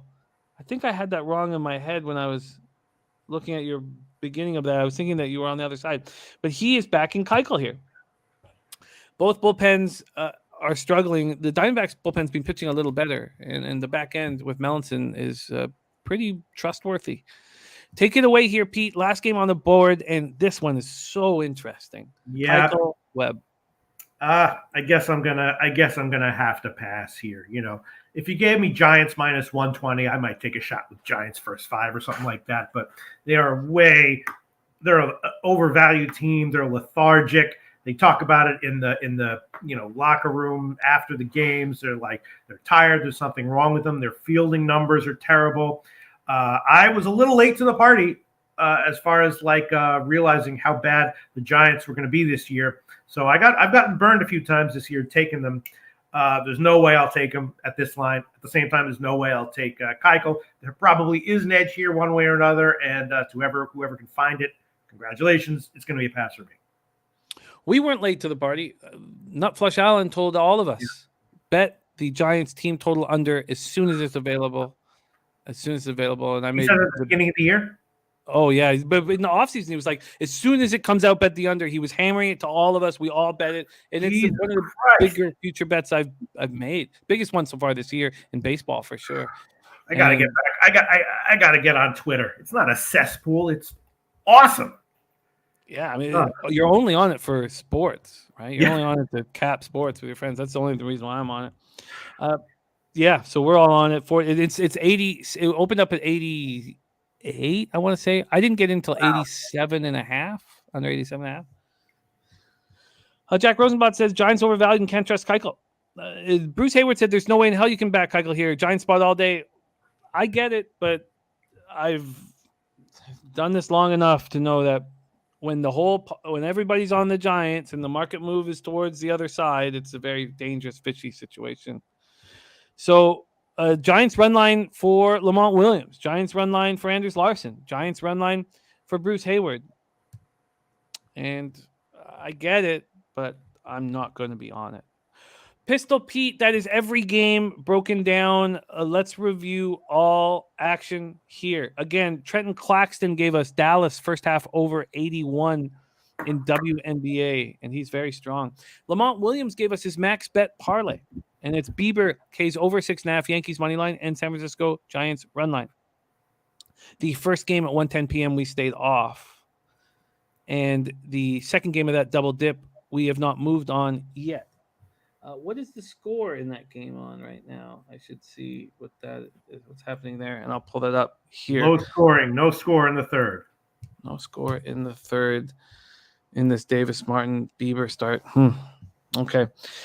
And your thoughts? My thoughts were first 5 over in this game 2 of the double dip, Pete. If it stays 5 over in game 2. Wow, you're really not high on Cease, huh? I think that Cease has been very good lately. And if there's one team that could be his Achilles heel, I know he's only had one start against him. It was very early in the year, but these Guardians see him a ton. I mean, he's been so good on the road, but I need to get 4 runs. I mean, if they get 2 off of Cease, I'm there because we know what the White Sox can do to lefties. And then when we went back to it, remember, this was the spot where 32% of the tickets and 89% of the cash are on the over in this game, Pete. So Sure. big sharp bets coming in on the over there, and I like it. And Yeah, I might be wrong. I mean, I'd probably prefer White Sox team total over to Cleveland, but we'll see how game one goes. And also, I might be wrong here, but yeah, we'll see. And he says not a ton. I mean, 3 times in the last 2 years. They got him 2 times. Yes. Yeah, I don't know if I can pull the trigger on it. I really don't. But it's certainly my lean at this point. By the way, Sharpie saying Webb at home, 1 game versus Arizona last year, 5 innings, 1 run. Both pens are bad. I can see both pitchers out by the 5th inning. Jack Rosenblatt giving his full card here. Astros money line -130. Yankees run line -1.5 at -145. Braves run line -1.5 +130. Rays Red Sox over 7.5. Braves Mets under 8.5 -112. Brewers Twins over 9 -106. Dodgers Cardinals under 8.5 at +102. I'll pop that here in the chat. Okay, so let's go over the rest of the card here. At 6:40 p.m. Pirates Marlins. We stayed off. Jose Seje plays of the day gets started with the Reds. First 5 at +240 and full game at +273. Watch him break down the entire card today at 5:30 p.m. Eastern. Jose, who is your special guest? It's the aforementioned Dabby Cab. Oh, nice. Dabby Cab on the show today. I like it. Yeah, by the way, it kind of hurts my feelings that you don't give my pitching exploits when you talk about pitchers that you have on the show. You're a cleat chaser. What the hell, dude? You're By right. the way, Hunter being a pitcher and you loving Hunter was the least surprising thing ever. I was like, oh, of course. Well, yeah, he's a pitcher. Of course, Jimmy's gonna like him. Yes, a Div 1 pitcher. Exactly. Yeah. I was a high school pitcher. We want to know my career stat line? Yes. No innings pitched, 1 run career. Sat the bench the whole year. Only got the pitch run once. You want to hear another funny story? Actually, while we're doing this, Sure. So one time when I was a senior, I was doing the book. I was on an iPad doing the stats, doing all that stuff because that was my job. And we had a guy on third base, down by 1 run, and they were looking for a pinch runner. And our coach, who cheated on his wife, who was a counselor in the school, whatever. Happens. So he went down the line of everyone on the bench. He stopped at me, and he looked at me for probably 2 minutes. And I had not touched the field yet in any game. He'd never trust me to go on the field. Looked at me for a hard 2 minutes, and I could tell he was really thinking, do I put this kid in? And then he went right by me, kept looking, put in some other kid, and that kid proceeded to get thrown that at home, tagging up on a fly ball. Then I brought that up to my coach, and he was like, oh, yeah, I really was thinking about putting you in. And then I did. So shout out to my coach. Shout out to your coach. Good decision, probably. That was slow. And it's not too late to put a ski mask on and fuck them up. Not too late. Loshak's on the Nats -1 at +136. Timothy Murray wants to know more about the coach cheating on his wife. So if you do have that story. Cheated on his wife with a student in a high school. So not ideal. I was going to make that joke, but then I was like, I'm not going to risk my entire career. Pete, you might have reported the story. Apparently, you know so much. Oh, yeah. I mean, it's obvious, Who else is here? Yeah, who else? We know how this shit goes. Yeah, that's how it works. Loshak's on the Nats -1 at +136. I'm going to move on the Nats first 5 in full game. I don't want to be certain that I'll move on it on both, but I'm certainly going to bet one of those, and I may add them both. We move on. The Jays game was such a fascinating cap. I'd be curious. Sorry, people are slamming Jose's Garrison Keillor-esque storytelling prowess. It's even funnier because I don't even know who Garrison Keillor is. No, that's all right. That's okay. It's okay. By the way, I know who our girl Dorothy Stratton is now. What a lovely tale. It's a tragic tale, but a lovely tale. Well, Star 80. Is it Star 80? Is that the name of the movie, Pete? Star. Yeah. It's maybe in the Pub Sports Radio movie, Jose could play like a mob collector who tries to get people to pay, and like no one pays at all. He's like, it'd be a real shame if we had to do something. Be like, it won't be a shame. I'll be fine. Well, I mean, obviously, the cops of the movie will be these two. Let's never forget. Oh, yeah. One of those guys going to be a guest on Say Hey Plays today. I like it. Jose's on the Red Sox first 5 full game, and I'm going heads up against them. I'm on the Rays first 5 full game, team total over 3.5. So I'm sure we'll be messaging back and forth. Christopher Allen Sale. Loshak's on the Braves raised to 2 at -150, and he's on the Braves first 3 at -170. The strategic investments play today is the Braves -1. I'm off that game. Then Loshak's on Milwaukee, Minnesota, first 5 over 5 at -114, and the first 3 over 2.5 -125. Ron Crawford's spreadsheet play of the day is on Minnesota Twins. I'm going to move on the first 5 over. Strategic investments is not only on that Braves -1, he's also on Washington Mystics -5 in WNBA today. Loshak's on the Dodgers first 3 -145 in the full game under 9 at -112. There's 3 teams that have 7-game winning streaks that are switching cities. Some of them are switching time zones. I'm going to fade them all. So I'm going to be on Cardinals full game. R2T2 Finland says soccer pick, and keep an eye when R2 drops something at all times. Soccer pick, UEFA Women's Euro champs, Germany versus Spain.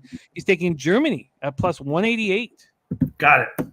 Wow. Wow. An hour and 15 minutes. Germany for a big score. Okay. Mike M says, true story, soccer coach, math teacher, fake accusation from a girl in high school, lost his job, then sued the fuck out of him. Now he works as a golf pro. Win-win. Wow. Does sound pretty nice. I'm doubling up on the Cubs to stop the streak switching cities. First 5 in full game. I'm getting nervous about my card. A's, Rangers. Let's go back to this A's Rangers spot. So we have Hunter very confident on the under here, but it's one of those spots where all these big bets have come in on the over. And it wasn't just him. It was Jack who was in the chat. Jack was saying, and not Jack Jenkins, but Jack Cal, who was saying this is the easiest under on the board. So him and Hunter both loving the under in that cap auto start. I'm going to need more time with that one. Loshak's on the Tigers, first 3 -105. I'm doubling up on the Tigers, first 5 in full game. Loshak's on the first 5 over 6 in the Padres Rockies. Pimp slap play today is Houston Angels, first 5 under 4, and I'm running with them at +105. Then Diamondbacks Giants, we have stayed off. That is today's show. There we go. Timothy Murray wondering if he did wind up banging the accuser anyway down the road. That's the boss move, isn't it? Now that he's a golf pro. And you're of age. I love it. All right, shout out to all you guys. And Timothy Murray has a horse running in Prec Isle tomorrow, but 2 horses running on Thursday at Woodbine. And he'll be there live. Unfortunately, we'll be right here live for opening day at Saratoga. And but I can't wait to make money off of Timothy Murray's horses. All right. There it is, Saratoga Thursday. So we'll do our regular baseball show with Big Ragu. We'll make it an hour and 45 minutes, and we'll jump over to the Saratoga live stream. There we go. An hour and 45 minutes for you, Jimmy? Yeah. No way. Have to. What? We have to. There's just no getting around it. We have to. There's no have to. The horses are calling, baby. The thoroughbreds are calling. And it's probably not, it's Thursday, so it's not a full card. Much love to you, Jack Cal. It's great having you in the chat. Jack Cal, D. Jenkins, Jack Jenkins, Matt Pollins, MDR 24 Lip Picks, Jay Peasy, Saturated, Mike M. Welcome, everybody. Fireside, Matt Pollins, Eldorado Custodian, Timothy Murray, B-Lab 69. B-Lab's been doing a great job tracking the full line value spots. And, of course, the Pirates cash again tomorrow. R2D2 Finland, great having you back in action in the chat. MDR24, Paul Trippy, Christopher Comentini. Thank you guys so much for your support. Ken Mizrahi, Lamont Williams. Let's get that cash. Let's have a day. I need one bad. Don't forget the other big shows we have today. Prize Picks. Prize Picks is where Sharpie focuses on player prop market. So it's very different than this show. So definitely check that out at 3:10 p.m.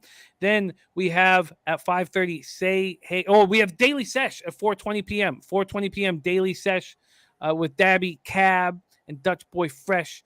And then 5:30 Say Hey plays of the day. Nasty Nate says, let's get paid. Wow, 3-0 Indians or Guardians. Wow, that's the swear jar. $10 in the swear jar. I have one more plug. Oh, okay, let's hit it. Yeah, on Monday, the 18th, is the Home Run Derby. And last year we did our Home Run Derby tournament. We're doing it again.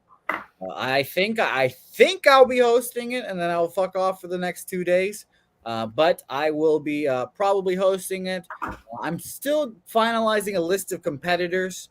And then after I finalize the list of competitors, we will see what the buy-in and everything is. Of course, if you're interested, Pub Sports Radio, personality or not, please DM me. All I ask is you have good internet and you stay on for the whole stream as long as your guy stays in. We'll do a random number generator. It's going to be a lot of fun. I hope if you do join, I hope you don't get Albert Pujols as your number. So that'll be that. Yes, I agree with that. That'll be fun. That'll be a lot of fun. That is next week. Pete, we love capping with you on these Tuesdays. Jose, stick with us as we put a bow on this. Pete, any last words? Any advice you want to share? None? Nice show. I've got last words for you. I know what you should say. Come on. You know what you should say.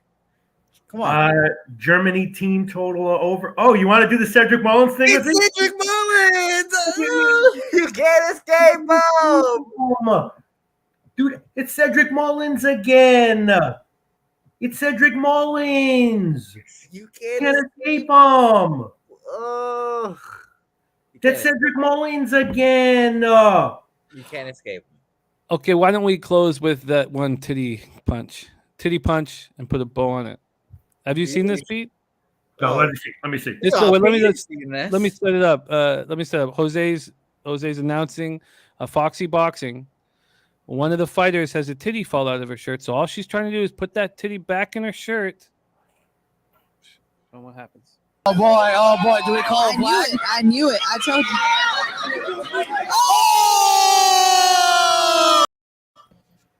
you. Okay, take advantage of whatever opportunities present themselves, I suppose. Hell yeah. Disgusting. Foxy Boxy back later this month to July 28th. It's going to be electric. It'll be live stream on Pub Culture Radio too. It's going to be awesome. I love it. I'm interested, Jack. Be crazy not to. Let's get that cash on behalf of all of us here at Pub Sports Radio.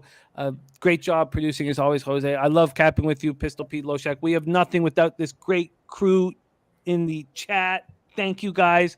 And on behalf of Jeff Slaughter and all of us, let's get this fucking money. Leche. Hey, Los Bookmakers!